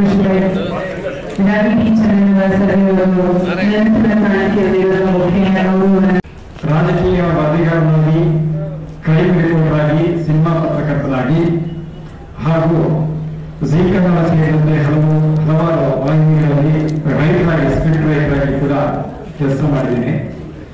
ನನ್ನ ಮೊದಲ ಚಿತ್ರ ಬಣ್ಣದ ಪಡೆ, ಅದು ಕೂಡ ಮಕ್ಕಳ ಸಿನಿಮಾನೆ. ಅದರಲ್ಲಿ ಮುಖ್ಯ ತಾರಾಗಣದಲ್ಲಿದ್ದ ಮಗುವಿಗೆ ಅತ್ಯುತ್ತಮ ಬಾಲನಟಿ ರಾಜ್ಯ ಪ್ರಶಸ್ತಿಯೂ ಬಂದಿತ್ತು. ಅದಾದ ನಂತರ ನಾವು ಝೀಯಲ್ಲಿ ಕೆಲಸ ಮಾಡಿದೆ. ಝೀಯಲ್ಲಿ ಸೀರಿಯಲ್ಗಳನ್ನ ರೈತರಾಗಿದ್ದೆ. ಅಲ್ಲೂ ಕೂಡ ಅತ್ಯುತ್ತಮ ಧಾರಾವಾಹಿ ಪ್ರಶಸ್ತಿಯನ್ನು ಕೂಡ ಪಡ್ಕೊಂಡೆ.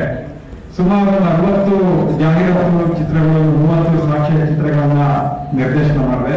ಅದರಲ್ಲಿ 3 ಸಾಕ್ಷ್ಯ ಚಿತ್ರಗಳಿಗೆ ರಾಷ್ಟ್ರೀಯ ಪ್ರಶಸ್ತಿ ಕೂಡ ಬಂದಿತ್ತು. ಆಮೇಲೆ ಇನ್ನೊಂದು ಸಿನಿಮಾ ಹಿಪ್ಪರ್ ಅಂತ ಮಂಗಳೂರಿನಲ್ಲಿ ಕಥೆ ಇಟ್ಕೊಂಡು ಥ್ರಿಲ್ಲರ್ ಸಬ್ಜೆಕ್ಟ್ ಮಾಡಿದೆ. ಅದು ಇನ್ನೂ ಸೆನ್ಸಾರ್ ಆಗಿದೆ, ಅದು ಬೇರೆ ಹಂತದಲ್ಲಿದೆ. 3ನೇ ಸಿನಿಮಾವಾಗಿ ನನಗೆ ನನ್ನ ಅದೃಷ್ಟಕ್ಕೆ ಇನ್ನೊಂದು ಮಕ್ಕಳ ಸಿನಿಮಾವನ್ನ ನಿರ್ದೇಶನ ಮಾಡುವಂತಹ ಸೌಭಾಗ್ಯ ನನಗೆ ಸಿಕ್ಕಿದೆ. ಯಾಕಂದ್ರೆ ಕಮರ್ಷಿಯಲ್ ಸಿನಿಮಾ ಮಾಡಬೇಕು, ಒಂದು ಸಂದೇಶ ಕೊಡುವ ಒಂದು ಕಲಾತ್ಮಕ ಚಿತ್ರ ಮಾಡಬೇಕು, ತುಂಬಾ ಅಜಗಜಾಂತರ ವ್ಯತ್ಯಾಸ ಇದೆ. ಇದರಲ್ಲಿ ಕಲಾತ್ಮಕ ಚಿತ್ರದಲ್ಲಿ ಪ್ರತಿಯೊಂದು ಸನ್ನಿವೇಶ ಕೂಡ ಕೌಂಟ್ ಆಗುತ್ತೆ. ಪ್ರತಿಯೊಂದು ಸಂಭಾಷಣೆ ಇರ್ಬೋದು, ಸ್ಕ್ರೀನ್ ಪ್ಲೇ ಇರ್ಬೋದು, ಕಮರ್ಷಿಯಲ್ ಇರ್ಬೋದು, ಈ ಕಲಾತ್ಮಕ ಚಿತ್ರಕ್ಕೆ ಬಹಳವಾದ ವ್ಯತ್ಯಾಸಗಳನ್ನು ನಾವು ತೊಡಗಿಸ್ಕೊಳ್ಬೇಕು ಈ ಸ್ಕ್ರಿಪ್ಟ್ ಕೆಲಸದಲ್ಲಿ. ಅದರಲ್ಲಿ ಮಕ್ಕಳನ್ನ ಆ ಮೂಡಿಗೆ ತಂದು ಆಕ್ಟ್ ಮಾಡಿಸೋದಾದ್ರೆ ಸ್ವಲ್ಪ ತ್ರಾಸದಾಯಕ ಆದ್ರೂ ಕೂಡ ಅದು ಎಲ್ಲ ಕಡೆಯಲ್ಲೂ ಕೂಡ ಆ ತ್ರಾಸ ಕಂಡು ಬರಲ್ಲ. ಈ ಸಿನಿಮಾದಲ್ಲಿ ನಂಗೆ ಅದು ಕೂಡ ನನ್ನ ಸೌಭಾಗ್ಯ ಇರಬೇಕು. ಪುಣ್ಯ ಪೂಜ್ಯ ತುಂಬಾ ನಿರಾಳವಾಗಿ ಅಭಿನಯ ಮಾಡಿದ್ದಾರೆ. ಅಂದ್ರೆ ಅವರಿಗೆ ಮೊದಲ ಬಾರಿಗೆ ಕ್ಯಾಮರಾ ಫೇಸ್ ಮಾಡಿದ್ರು ಕೂಡ ಯಾವುದೇ ಮುಖ್ಯವಿಲ್ಲ. ಅಂದ್ರೆ ನನ್ನ ಫಸ್ಟ್ ಸಿನಿಮಾದಲ್ಲಿ ಹಾಗೆ ಆಗಿತ್ತು. ಸಿನಿಮಾ ಶೂಟಿಂಗ್ ಅಂದ್ರೆ ಗೊತ್ತಿರೋ ಸಣ್ಣ ಮಕ್ಕಳಿಗೆ ಏನ ಕ್ಯಾಮರಾದಲ್ಲಿ, ಸಣ್ಣ ಪುಟ್ಟ ಕ್ಯಾಮರಾದಲ್ಲಿ ಮೊಬೈಲ್ ನಲ್ಲಿ ಶೂಟ್ ಮಾಡಬಹುದು ಕಲ್ಪನೆ ಬಂದಿರುತ್ತೆ ಮಕ್ಕಳಿಗೆ. ಅದು ತರಬೇತಿ ಕೊಟ್ಟು ಸಿನಿಮಾದ ಜಗತ್ತಿನ ತರಬೇತಿ ಅದರಲ್ಲಿ ಇನ್ವಾಲ್ವ್ ಆಗಿದ್ದವರಿಗೆ ಕ್ಯಾಮರಾ, ಲೈಟು, ಟೆಕ್ನಿಷಿಯನ್ಸ್, ಟೀಮ್ ಅಂತ ಗೊತ್ತಿರೋದು. ಬಟ್ ಈ ಮಕ್ಕಳಿಗೂ ಅಷ್ಟೇ, ಪುಣ್ಯ ಪೂಜೆಗೂ ಅಷ್ಟೇ, ಶೂಟಿಂಗ್ ದಿನ ಅವರಿಗೆ ಆ ಲೈಟ್ಗಳು, ಆ ಕ್ಯಾಮರಾ, ನಮ್ಮ ಟೀಮಲ್ಲಿ ಒಂದು 17 ಜನ ಇರ್ತಾರೆ. ಅಷ್ಟು ಜನರ ಮಧ್ಯದಲ್ಲಿ ತಾವು ಏನ್ ಹೇಳ್ತೀವೋ ಆ ಕ್ಯಾಮರಾವನ್ನು ನೋಡ್ಬೇಕು, ಲೈಟ್ ಅನ್ನು ನೋಡ್ಬೇಕು, ಆ ಡಿಸ್ಪ್ಲೇ ಇರುತ್ತೆ, ಹೊರಗೆ ಓಡಾಡಬೇಕು, ಬೇರೆ ಬೇರೆ ಹೊರಗೆ ಜನ ನೋಡ್ಲಿಕ್ಕೆ ಬಂದಿರ್ತಾರೆ. ಆವಾಗ ಮುಜುಗರ ಬಿಟ್ಟು, ಆ ಒಂದು ಹೆಸಿಟೇಷನ್ ಬಿಟ್ಟು ಅವರು ಅಭಿನಯವನ್ನು ಮಾಡ್ಬೇಕಾಗುತ್ತೆ. ಬಟ್ ಮಕ್ಕಳು ಚೆನ್ನಾಗಿ ಮಾಡಿದ್ರು. ಯಾವ ಟೈಮ್ ಅಂದ್ರೆ ಟೈಮಿಗೆ ಬರ್ತೀವಿ ನೋಡಿ ಪಾಪ. ಯಾವುದೇ ಎಷ್ಟೋ ದಿನಗಳಲ್ಲಿ ತಿಂಡಿಯನ್ನು ತಿನ್ನಲೇ ಬೆಳಗಿನ ತಿಂಡಿ ಕೂಡ ಆಗಿದೆ. ಶೂಟಿಂಗ್ ಅಲ್ಲಿ ಪಾಲ್ಗೊಂಡಿದ್ರ ಮಕ್ಕಳು. ನನಗೆ ಬೇಜಾರಾಗ್ತಿತ್ತು, ಮಕ್ಕಳಿಗೆ ತಿಂಡಿ ಆಗಿಲ್ಲ, ಪುಣ್ಯ ಪೂಜೆ ಇನ್ನೂ ತಿಂಡಿ ತಿಂದಿಲ್ಲ. ಬೆಳಿಗ್ಗೆ ಒಂದು 7 ಗಂಟೆಗೆ ಶೂಟಿಂಗ್ ಸ್ಪಾಟಿಗೆ ಕರ್ತಾ ಇದ್ರು. ಆ ನಿದ್ದೆ ಮುಂದಲ್ಲಿದ್ರು ಪಾಪ ಮಕ್ಕಳು ಚಿಕ್ಕವರು. ಅವರೆಲ್ಲ ನಾವು ಮತ್ತೆ ಈ ತರ ಡೈಲಾಗ್ ಹೇಳಿ, ಇಲ್ಲೇ ನೋಡಿ, ಹೀಗೆ ನೋಡಿ, ಈ ಕಡೆ ಟಚ್ ಮಾಡಿ ಅವರಿಗೆ ಪ್ರೆಷರ್. ಪಾಪ ಮಕ್ಕಳು ಹಸುವೆಯಲ್ಲಿ ಕೂಡ ಏನು ಅವರ ಕರ್ತವ್ಯ ಇದೆ ಅದನ್ನ ಅದ್ಭುತವಾಗಿ ನಿರ್ವಹಣೆ ಮಾಡಿದ್ರು. ನಿಜವಾಗಿ ಬೆಳೆಯುವ ಸಿರಿ ಮೊಳಕೆಯಲ್ಲಿ ಅಂತ ಏನು ಹೇಳ್ತೀವಿ, ಅದ ಮಕ್ಕಳಲ್ಲಿ ನಿಜಕ್ಕೂ ಕಾಣಿಸ್ತಾ ಇದೆ. ನನಗೆ ಆ ಲೆಕ್ಕದಲ್ಲಿ ಇದು ಕೂಡ ನನ್ನ ಒಂದು ಸೌಭಾಗ್ಯ ಅಂತ ಹೇಳ್ತಾ ಇದ್ದೀನಿ. ಇದು ನಮ್ಮ ಶಾಲೆ. ನನ್ನ ಶಾಲೆಯ ವಿಚಾರಕ್ಕೆ, ಈ ಕಾನ್ಸೆಪ್ಟ್ ವಿಚಾರಕ್ಕೆ ಬಂದ್ರೆ, ಸರ್ಕಾರಿ ಶಾಲೆ ಮತ್ತು ಖಾಸಗಿ ಶಾಲೆಯ ವ್ಯತ್ಯಾಸಗಳ ಮಧ್ಯೆ ಇಬ್ಬರು ಸರ್ಕಾರಿ ಶಾಲೆಯ ಪುಟಾಣಿಗಳು ತಮ್ಮ ಶಾಲೆಯ ಸಮಸ್ಯೆಯನ್ನು ಹೇಗೆ ಹೊರ ಜಗತ್ತಿಗೆ ತರ್ತಾರೆ, ಅದು ಹೇಗೆ ವೈರಲ್ ಆಗುತ್ತೆ, ಅದು ಹೇಗೆ ಸಮಾಜದ ಮುಖ್ಯವಾಹಿನಿಗೆ ಬಂದು ನಿಂತು ಆ ಶಾಲೆ ಹೇಗೆ ಗುರುತಿಸುತ್ತೆ ಅಂತ ಹೇಳುವಂತ ಒಂದು ಕಾನ್ಸೆಪ್ಟ್ ಇದು. ಆ ಮಕ್ಕಳಿಂದಾಗಿ ಈ ಸಿನಿಮಾ ಚಾಲನೆ ಆಗುತ್ತೆ. ಸೊ ಪುಣ್ಯ ಪೂಜ್ಯ ಮುಖ್ಯ ಭೂಮಿಕೆಯಲ್ಲಿದ್ದಾರೆ ರವಿ ಆಚಾರ್. ಈ ಸಿನಿಮಾದ ಆರಂಭನೇ ಒಂದು ವಿಚಿತ್ರವಾಗಿರುವಂಥದ್ದು. ಯಾಕಂದ್ರೆ ಮೊದಲ ಮಾತುಕತೆಯಲ್ಲಿ ಸಿನಿಮಾ ಓಕೆ ಆಗಿ, ಕಂಟೆಂಟ್ ಓಕೆ ಆಗಿ, ಅಡ್ವಾನ್ಸ್ ಆಗಿ, ಪ್ರೊಸೆಸ್ ಆಗಿ, ಕಾಲದ 20-30 ದಿನದ ಗ್ಯಾಪ್ ಅಲ್ಲಿ ಶೆಡ್ಯೂಲ್ ಕೂಡ ಹೋಗಿ, ಅಷ್ಟೇ ವೇಗವಾಗಿ ಚಿತ್ರೀಕರಣ, ಪೋಸ್ಟ್ ಪ್ರೊಡಕ್ಷನ್ ಎಲ್ಲ ಮುಗಿಸಿ, ಸೆನ್ಸಾರ್ ಕೂಡ ಆಗಿ, ಇವತ್ತು ಈ ಹಂತಕ್ಕೆ ಬಂದಿದೆ ಅಂದ್ರೆ ನಿರ್ಮಾಪಕರ ನಿಜವಾಗಿ ಪ್ರೇಮ, ನಿಜವಾಗಿ ಸಿನಿಮಾ ಪ್ರೇಮವನ್ನು ಮೆಚ್ಚಲೇಬೇಕು. ನಾವು ಎಷ್ಟೋ ಸಲ ನೋಡ್ತೀವಿ, ಸಿನಿಮಾ ಶೂಟಿಂಗ್ ಆಗುತ್ತೆ, ಪ್ರೊಸೆಸ್ ಆಗುತ್ತೆ, ಸೆನ್ಸರ್ ಆಗುತ್ತೆ, ಆಡಿಯೋ ಲಾಂಚ್, ವಿಡಿಯೋ ಲಾಂಚ್ ತಿಂಗಳುಗಟ್ಟಲೆ ಡಿಲೇ ಆಗುತ್ತಿದೆ, ವರ್ಷಗಟ್ಟಲೆ ಡಿಲೇ ಆಗುತ್ತಿದೆ. ಸೊ ಅಂತದ್ರಲ್ಲಿ ಕೆಲವೇ ತಿಂಗಳ ಅಂತರದಲ್ಲಿ ಈ ಸಿನಿಮಾದ ಪೋಸ್ಟರ್ ಬಿಡುಗಡೆ, ಆಡಿಯೋ ವಿಡಿಯೋ ಬಿಡುಗಡೆ ಈ ಹಂತಕ್ಕೆ ಬಂದು ನಿಂತಿದೆ. ಅತಿ ಬೇಗ ಥಿಯೇಟರ್ಗಳಲ್ಲಿ ಕೂಡ ಈ ಸಿನಿಮಾ ಬರಲಿಕ್ಕಿದೆ. ಇದರ ಜೊತೆಯಲ್ಲಿ ನಮ್ಮ ಕಲಾವಿದರು, ತಂತ್ರಜ್ಞರು, ನಾಗರಾಜ್ ಅಡ್ವಾನ್ಸ್ ಸರ್ ಅವರು ಕ್ಯಾಮರಾ ವರ್ಕ್ ಮಾಡಿದ್ದಾರೆ. ಹಿರಿಯ ಕ್ಯಾಮರಾಮನ್ ಅವರು ಹಲವಾರು ರಾಷ್ಟ್ರೀಯ ಪ್ರಶಸ್ತಿ ಬಂದಿರುವಂತಹ ಸಿನಿಮಾಗಳಿಗೆ ಕ್ಯಾಮರಾಮನ್ ಆಗಿದ್ದವರು. ನಮ್ಮ ಸಿನಿಮಾಕ್ಕೆ ಕೂಡ ಅವರು ಕ್ಯಾಮರಾಮನ್ ಆಗಿ ವರ್ಕ್ ಮಾಡಿ ನಮಗೆ ಮಾರ್ಗದರ್ಶನ ಕೊಟ್ಟರು. ಹಿತನ್ ಹಾಸನ್ ಸಂಗೀತ, ಹಿತನ್ ಹಾಸನ್ ಅಂದ್ರೆ ಆ ಬ್ರೈಟ್ನೆಸ್ ಹಾಗೆ ಅವರ ಮ್ಯೂಸಿಕ್, ಪ್ರತಿ ಸಿನಿಮಾದ ಮ್ಯೂಸಿಕ್ ಅಷ್ಟೇ ಬಹಳ ಅದ್ಭುತವಾಗಿರುತ್ತೆ. ಹಿತನ್ ಹಾಸನ್ ಇದ್ದು ನನ್ನ ಮತ್ತು ಅವರ ಬಾಂಧವ್ಯ ಬಹುಶಃ ಒಂದು 10-15 ವರ್ಷ ನನ್ನ ಎಲ್ಲ ಪ್ರಾಜೆಕ್ಟ್ಗಳಿಗೂ ಕೂಡ, ನನ್ನ ಹಿಂದಿನ ಸಿನಿಮಾಗಳು ಕೂಡ ಅವರೇ ಮಾಡಿದ್ರು. ನನ್ನ ಆಡಿಗಳಿಗೆ ಡಾಕ್ಯುಮೆಂಟರಿ ಕೂಡ ಅವರೇ ಮ್ಯೂಸಿಕ್ ಕಂಪೋಸ್ ಮಾಡಿದ್ದು. ಅದ್ಭುತವಾದ ಕಂಪೋಸರ್, ಕನ್ನಡ ಇಂಡಸ್ಟ್ರಿಗೆ ಒಬ್ಬ ಅದ್ಭುತ ಸಂಗೀತ ನಿರ್ದೇಶಕರಾಗ್ತಾರೆ ಅವರು. ಆ ಹೋಗು ಖಂಡಿತ ಈ ಸಿನಿಮಾದ ಮೂಲಕನೂ ಖಂಡಿತ ರೀಚ್ ಆಗುತ್ತೆ. ಜೊತೆಗೆ ಶಂಕರ್ ಪ್ರಕಾಶ್ ಇದ್ದಾರೆ, ನಮ್ಮ ತಂಡದ ಹಿರಿಯ ಕಲಾವಿದರು, ಮೈನ್ ಬೇಸ್ ಪರ್ಸನ್ ಆಗಿ ಅವರು ಆರಂಭದಿಂದ ಅವರ ಬಗ್ಗೆ ನನಗೆ ತುಂಬಾ ಅಪ್ಪಾಜಿ ಅಂತ ಕರೀತೀನಿ. ಅವರನ್ನ ತುಂಬಾ ಖುಷಿ ಆಗೋದು ಅಂದ್ರೆ ಆರಂಭದಿಂದ ಒಬ್ಬ ಕಲಾವಿದರ ಆಯ್ಕೆಯಿಂದ ಹೇಳೋದು. ಅವರು 2 ದಿನ 3 ದಿನ ಅವ್ರದ್ದು ಶೆಡ್ಯೂಲ್ ಇಲ್ಲ ಅಂತ ಅವ್ರಿಗೆ ಸೆಟ್ ಆಗಿರ್ತಿದ್ರು. ಅದೇ ನಾನಿದ್ದೀನಿ, ಒಟ್ಟಿಗಿದ್ರೆ ಅಪ್ಪಾಜಿ ನೀವಿರೋದು ಕಲೆ ಬರುತ್ತೆ, ನಮಗೆ ಧೈರ್ಯ ಬರ್ತಾ ಇದ್ದೀರಿ, ನಮ್ಮ ಜೊತೆನೇ ಇದ್ರು. ಆಮೇಲೆ ಶಿವಲಿಂಗೇಗೌಡರು ಮಂಡ್ಯದ ಶುಗರ್ ಫ್ಯಾಕ್ಟರಿಯ ಚೇರ್ಮನ್ ಆಗಿದ್ದಾರೆ, ಚಾರ್ಜಿಂಗ್ ಪೋಸ್ಟರ್ ಇದ್ದವರು. ಅವರು ಕೂಡ ಪಾಪ ತುಂಬಾ ಸಹಕಾರ ಕೊಟ್ಟರು. ಮಲ್ಲಿಕಾರ್ಜುನ್ ಸರ್ ಅವರು, ರಾಜನಾಯಕ್ ಅವರು, ಮುರಳೀಧರ್ ಅವರು, ಪ್ರಜ್ವಲ್, ಒಳ್ಳೆ ಟೀಮು. ಆಕ್ಚುಲಿ ಒಂದು ಮನೆಯಲ್ಲಿ ನಾವು ಟ್ರಿಪ್ ಹೋದಾಗ, ನಾವು ಪಿಕ್ನಿಕ್ ಹೋದಾಗ ನಾವು ಈ ಚಿತ್ರೀಕರಣವನ್ನು ಮಾಡ್ಕೊಂಡು ಬಂದೆವು. ಪೂಜಾ ಕೂಡ ಟೀಚರ್ ಕ್ಯಾರೆಕ್ಟರ್ ಫಸ್ಟ್ ಟೈಮು. ಅವರನ್ನು ಕೂಡ ನಮ್ಮ ಡಬ್ಬಿಂಗ್ ಅಲ್ಲಿ, ಎಡಿಟಿಂಗ್ ಅಲ್ಲಿ, ಕಲರಿಂಗ್ ಮಾಡೋಲ್ಲಿ ಬೇರೆ ಸಿನಿಮಾದವ್ರು ಬಂದವರು ಯಾವ ಸಿನಿಮಾದಲ್ಲೆಲ್ಲ ಮಾಡಿದಾರೆ, ಆಕ್ಟ್ ಮಾಡಿದಾರೆ ಅಂತೆಲ್ಲ ಕೇಳ್ತಾ ಇದ್ರು. ಅಷ್ಟು ಚೆನ್ನಾಗಿ ಪರ್ಫಾರ್ಮ್ ಮಾಡಿದ್ದಾರೆ. ಫಸ್ಟ್ ಸಿನಿಮಾದಲ್ಲೂ ಕೂಡ ಅಷ್ಟು ಒಳ್ಳೆ ಪರ್ಫಾರ್ಮೆನ್ಸ್ ಮಾಡಿದ್ದಾರೆ. ಸೊ ಅವರಿಗೆ ಕೂಡ ನಾನು ಅಭಿನಂದನೆ ಸಲ್ಲಿಸ್ತೀನಿ. ಒಟ್ಟಿನಲ್ಲಿ ಇದು ನಮ್ಮ ಶಾಲೆ, ಸರ್ಕಾರಿ ಶಾಲೆಗಳ ಸಮಸ್ಯೆಗಳ ಮೇಲೆ ಬೆಳಕು ಚೆಲ್ಲುವಂತಹ ಈ ಸಿನಿಮಾ. ನಿಜಕ್ಕೂ ಸರ್ಕಾರ ಕೂಡ ಇದನ್ನ ಸಿನಿಮಾ ಬಿಡುಗಡೆ ನಂತರ ಸರ್ಕಾರ ಕೂಡ ಗಮನಿಸಬೇಕಾದ ಸಬ್ಜೆಕ್ಟ್. ಸರ್ಕಾರ ಕೂಡ ಗಂಭೀರವಾಗಿ ಚಿಂತನೆ ಮಾಡುವಂತಹ ವಿಚಾರ ಇದರಲ್ಲಿದೆ. ಸರ್ಕಾರ ಮುಂದೆ ಯಾವ ರೀತಿ ಶಾಲೆಗಳ ಬಗ್ಗೆ ಕ್ರಮ ಕೈಗೊಳ್ಳಬೇಕು ಅನ್ನುವಂತಹ ವಿಚಾರಗಳು ಕೂಡ ಈ ಸಿನಿಮಾದಲ್ಲಿದೆ. ಈ ಸಿನಿಮಾ ಖಂಡಿತವಾಗಿ ನಿಮ್ಗೆಲ್ಲರಿಗೂ ಕೂಡ ಇಷ್ಟ ಆಗುತ್ತೆ ಅಂತೇಳಿ ಮುಂದಿನ ದಿನಗಳಲ್ಲಿ ನಾನು ಇದನ್ನು ನೀವು ನೋಡ್ತೀರಿ, ಆಶೀರ್ವಾದ ಮಾಡ್ತೀರಿ ಅಂತ ನಂಬ್ಕೊಂಡಿದ್ದೀನಿ. ನಿರ್ಮಾಪಕರು ಅನ್ನದಾತರವರು ನಮಗೆ ತುಂಬಾ ಚೆನ್ನಾಗಿ ಸಿನಿಮಾ ಸೆಟ್ಟಲ್ಲಿ ನೋಡ್ಕೊಂಡ್ರು. ಊಟ ತಿಂಡಿ ಹೇಳೋದು ಪ್ರತಿಯೊಬ್ಬರಿಗೆ ನಿಮ್ಗೆ ಏನ್ ಬೇಕು, ನಿಮ್ಗೆ ಏನ್ ಬೇಕು. ಎಷ್ಟೋ ಸಿನಿಮಾಗಳಲ್ಲಿ ಟೆಕ್ನಿಷಿಯನ್ಸ್ಗಳಿಗೆ ಅಥವಾ ನಿರ್ದೇಶಕರಿಗೆ ಯಾರಿಗೆ ಆಗಿದೆ ಆ ಫೆಸಿಲಿಟಿ ಕೊಡುವಂತದ್ದು ನಿರ್ಮಾಪಕರು ಕೊಟ್ಟರೆ ಅವ್ರ ಕೆಲಸ ಮಾಡಿ ಕೂಡ ಚೆನ್ನಾಗಿರುತ್ತೆ ಅಂತ ಹೇಳ್ಬೋದು. ಅಂತಹ ಒಂದು ಸಹಕಾರವನ್ನು ಕೊಟ್ಟರು. ಎಲ್ಲ ಈ ಒಂದು ಲೈಫ್ ಬಾಯ್ಸ್ಗೆ ಹೇಳಿರೋದು ಸಿನಿಮಾದ ಎಲ್ಲಾ ವರ್ಗದ ವರ್ಕರ್ಸ್ಗೆ ತುಂಬಾ ರೀತಿ ಚೆನ್ನಾಗಿ ನೋಡ್ಕೊಳ್ಬಹುದು. ಊಟದ ವಿಷಯದಲ್ಲಿ ಇರ್ಬೋದು, ವಸತಿ ವಿಷಯದಲ್ಲಿ ಇರ್ಬೋದು, ಹೋಗಿ ಬರುವ ವಿಚಾರದಲ್ಲಿ ಇರ್ಬೋದು, ಸಂಭಾವನೆ ವಿಷಯದಲ್ಲಿ ಇರ್ಬೋದು. ಇದುವರೆಗೆ ಯಾರಿಗೂ ಕೂಡ ಯಾವುದೇ ತೊಂದರೆಗಳಾಗದೆ ನಿರ್ವಿಘ್ನವಾಗಿ ಆ ಜೇನಿಕಲ್ಲು ಶ್ರೀ ಸಿದ್ದೇಶ್ವರ ಸ್ವಾಮಿ ಅನುಗ್ರಹದೊಂದಿಗೆ ಎಷ್ಟು ಚೆನ್ನಾಗಿ ಬಂತು. ನಮ್ಮ ಪ್ರೀತಿಯ ಮನವಿನ ಒಪ್ಪಿಕೊಂಡು ನೀವೆಲ್ಲರೂ ಬಂದಿದ್ದೀರಿ. ಇದಕ್ಕೂ ಕೂಡ ನಾನು ಧನ್ಯವಾದಗಳನ್ನು ಅರ್ಪಿಸ್ತೇನೆ. ಇವತ್ತು ತಾಯಿಯ ದಿನ, ತಾಯಿ ಸಮಾನವಾದ ಹಿರಿಯರು ತುಂಬಾ ಜನ ಇದ್ದಿದ್ದೀರಿ. ನಿಮ್ಮೆಲ್ಲರ ಆಶೀರ್ವಾದ ಇರಲಿ. ಜೊತೆಗೆ ನಾನು ನಂಬುವಂತಹ ನನ್ನ ಆರಾಧ್ಯ ದೇವಿ ಕಟೀಲು ದುರ್ಗಾ ಪರಮೇಶ್ವರಿ ತಾಯಿ ಎಲ್ಲರಿಗೂ ಕೂಡ ಒಳ್ಳೆಯದು ಮಾಡಿ, ಈ ಶ್ರೀ ಶಂಕರಾಚಾರ್ಯರು ಕೂಡ ಎಲ್ಲರಿಗೂ ಅನುಗ್ರಹಿಸಲಿ ಅಂತ ಕೇಳಿಕೊಂಡು ನನ್ನ ಮಾತನ್ನು ಮುಗಿಸ್ತಾ ಇದ್ದೀನಿ. ಜೈ ಹಿಂದ್, ಜೈ ಗೌರವ. ಇಂಥ ಒಂದು ಫಿಲಮ್ ಮಾಡಿದ್ದಕ್ಕೆ ಹೇಳ್ತೀನಿ ಸರ್ ಪ್ರೊಡ್ಯೂಸರ್ಗೆ. ಯಾಕೆ ಅಂತಂದ್ರೆ ಈಗ ಇತ್ತೀಚಿನ ದಿನಗಳಲ್ಲಿ ಗೊತ್ತು, ಈಗ ನಾವು ಅಷ್ಟೇ, ನಮಗೇನು ಅಂದ್ರೆ ಒಂದು 3 ತರ ಸಿನಿಮಾಗಳು ಮಾಡ್ಬೋದು ಒಬ್ಬ ವ್ಯಕ್ತಿ, ಅಂದ್ರೆ ಒಬ್ಬ ಟೆಕ್ನಿಷಿಯನ್. ಒಂದು ದುಡ್ಡು ಸಿಗುತ್ತೆ, ಇನ್ನೊಂದು ಹೆಸರು ಸಿಗುತ್ತೆ, ಬಟ್ ಕೆಲವು ಸಿನಿಮಾಗಳು ನಮ್ಮ ಲೈಫಲ್ಲಿ ಮಾಡಿದಂಥದ್ದು ತೃಪ್ತಿ ಸಿಗುತ್ತೆ.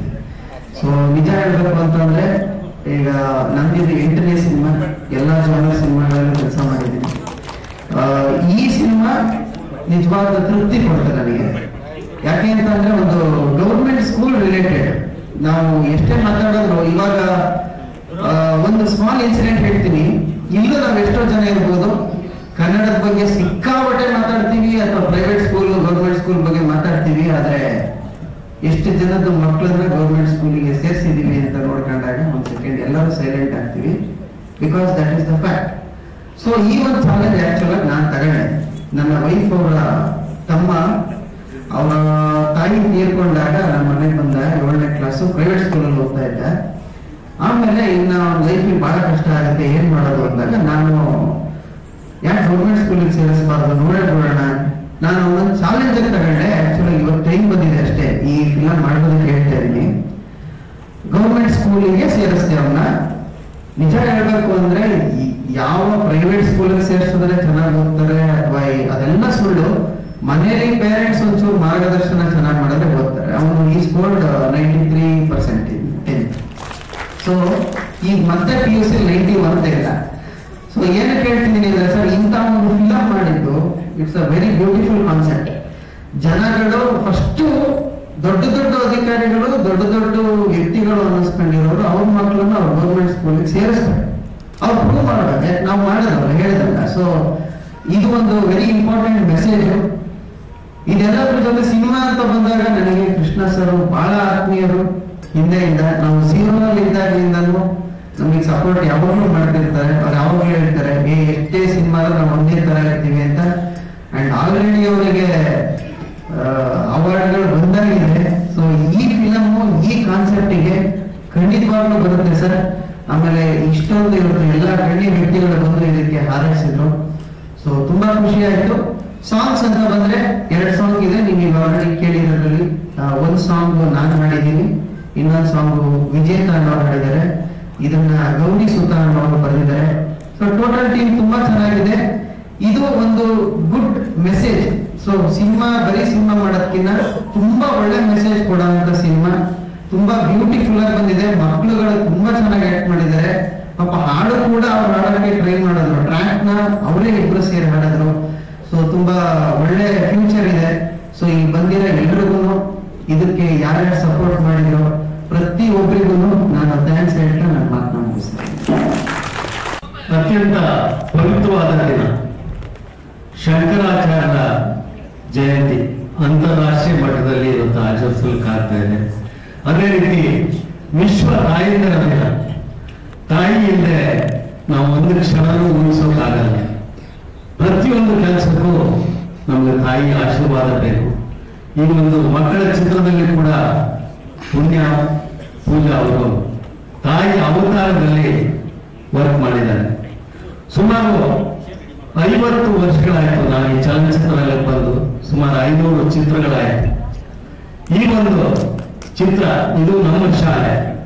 ಈ ಚಿತ್ರದ ಪ್ರಾರಂಭದಲ್ಲೇ ನಮ್ಮ ಕೃಷ್ಣ ಬೆಳ್ತಂಗಡಿಯವರು, ರವಿ ಆಚಾರ್, ಉಮೇಶ್ ಅವರು ನಮ್ಮ ಹಳೆ ಸ್ನೇಹಿತರು ಚಿತ್ರವನ್ನು ಮಾಡ್ತೀನಿ ಅಂತ ಬಂದು, ಸರ್ ಒಂದು ಚಿತ್ರ ಮಾಡಬೇಕು, ಹೀಗೆ ಮಾಡಬೇಕು ಅಂದಾಗ ನಾವು ಒಬ್ಬ ಹಿರಿಯ ಕಲಾವಿದರಾಗಿ ಚಿತ್ರರಂಗದಲ್ಲಿ ಅವ್ರನ್ನ ಗೈಡ್ ಮಾಡಬೇಕು. ಅಥವಾ ಸರಿಯಾದ ರೀತಿಯಲ್ಲಿ ನಾವು ಗೈಡ್ ಮಾಡೋಕ್ಕಾಗದಿದ್ದರೆ ಸುಮ್ಮನೆ ಇರಬೇಕು. ಆದ್ರೆ ನಮ್ಮ ಗಾಂಧಿನಗರದ ಪರಿಪಾಠ ನಿಮ್ಗೆಲ್ಲ ಗೊತ್ತೇ ಇದೆ. ಗೈಡ್ ಮಾಡೋಕ್ಕಿಂತ ಮಿಸ್ಗೈಡ್ ಮಾಡೋದೇ ಜಾಸ್ತಿ. ತಮ್ಮ ಸ್ವಾರ್ಥ ಲಾಲಸ್ಗೋಸ್ಕರ ಹಾಗೆ ಮಾಡ್ತೀನಿ ಹೀಗೆ ಮಾಡ್ತೀನಿ ಅಂತ ದುಡ್ಡು ಖರ್ಚು ಮಾಡಿ ಕೈ ಎತ್ಬಿಡ್ತಾರೆ. ಆದ್ರೆ ನಾನು ಇಷ್ಟು ವರ್ಷ ಈ ಚಿತ್ರರಂಗದಲ್ಲಿ ಹೆಸರು ಗಳಿಸಿ ಎಲ್ಲ ಮಾಡಿ ಅವರಿಗೆ ಪ್ರಾರಂಭದಿಂದಲೂ ಎಲ್ಲ ರೀತಿ ಇಂಥ ಕಲಾವಿದರು ಹಾಕೊಂಡ್ರು ಚೆನ್ನಾಗಿರುತ್ತೆ, ಇಂಥ ದಿವಸ ಹಾಕೊಂಡ್ರೆ ಆಗುತ್ತೆ, ಇಂಥ ಲೊಕೇಶನ್ ಮಾಡ್ರೆ ಆಗುತ್ತೆ, ಇಂಥ ಸ್ಟುಡಿಯೋದಲ್ಲಿ ಮಾಡ್ರೆ ಆಗುತ್ತೆ. ಹೀಗೆ ಅವ್ರು ಕೇಳಿದಕ್ಕೆ ನನ್ನ ಕೈಲಾದ ಮಟ್ಟಿಗೆ ನಾನು ಅವರಿಗೆ ಒಂದು ಮಾರ್ಗದರ್ಶನವನ್ನು ಕೊಟ್ಟಿದ್ದೀನಿ. ಕೃಷ್ಣ ಬೆಳ್ತಂಗಡಿ ಅವರು ಮೂರ್ತಿ ಚಿಕ್ಕದಾದ್ರು ಕೀರ್ತಿ ದೊಡ್ಡದು ಅಂತ ಹೇಳ್ತಾರಲ್ಲ, ಹಾಗೆ ನೋಡೋದು ಚಿಕ್ಕದಾಗಿ ಕಂಡ್ರು ಅವರ ಸಾಮರ್ಥ್ಯ ಬಹಳ ದೊಡ್ಡದಾಗಿದೆ. ಅಂತಾರಾಷ್ಟ್ರೀಯ ಮಟ್ಟದಲ್ಲಿ ಅವರು ಮುಂದೆ ಒಂದು ಉತ್ತಮ ನಿರ್ದೇಶಕರಾಗಿ ನಿಲ್ತಾರೆ ಅಂತ ನಾನು ಈ ಮೂಲಕ ಹೇಳೋಕೆ ಇಷ್ಟಪಡ್ತೀನಿ. ಹಾಗೆ ಜೇರ್ಕಲ್ ಆ ಕ್ಷೇತ್ರದಲ್ಲಿ ನಾವು ಚಿತ್ರೀಕರಣ ಮಾಡಿದ್ವಿ. ಹುಣ್ಣಿಮೆ ದಿವಸ ನಾವು ಮಾಡಿದ್ವಿ. ಹುಣ್ಣಿಮೆ ದಿವಸ ನಿಮಗೆ ಗೊತ್ತಿದೆ, ಸುಮಾರು ಲಕ್ಷಾಂತರ ಜನ ಅಲ್ಲಿ ಬಂದು ಆ ಮಲ್ಲಿಕಾರ್ಜುನ ಸ್ವಾಮಿಯ ದರ್ಶನವನ್ನು ಪಡೆದು ಆಶೀರ್ವಾದ ಪಡ್ಕೊಂಡು ಹೋಗ್ತಾರೆ. ಬೆಟ್ಟ ಹತ್ತಿ ಅಲ್ಲಿ ಮೆಟ್ಲ ಮೇಲೆ ಹೋಗ್ಬೇಕು. ಸುಮಾರು 5 ಗಂಟೆಗೆ ನಾವು ಚಿತ್ರೀಕರಣದಲ್ಲಿ ಹೋಗಿ ಆ ಜಾಗದಲ್ಲಿ ತುಂಬಾ ಕಷ್ಟ ಆದರೂ ಕೂಡ ಜನರು ಬಹಳ ಕೋಆಪರೇಟ್ ಮಾಡಿದ್ರು. ಆ ಒಂದು ಮಲ್ಲಿಕಾರ್ಜುನ ಸ್ವಾಮಿಯ ಆಶೀರ್ವಾದದಿಂದ ತುಂಬಾ ಚೆನ್ನಾಗಿ ಹಾಡನ್ನು ನೀವು ನೋಡಿದ್ದೀರಾ. ಅಲ್ಲಿ ಚಿತ್ರೀಕರಣ ಮಾಡಿದ್ವಿ. ಅಲ್ಲಿ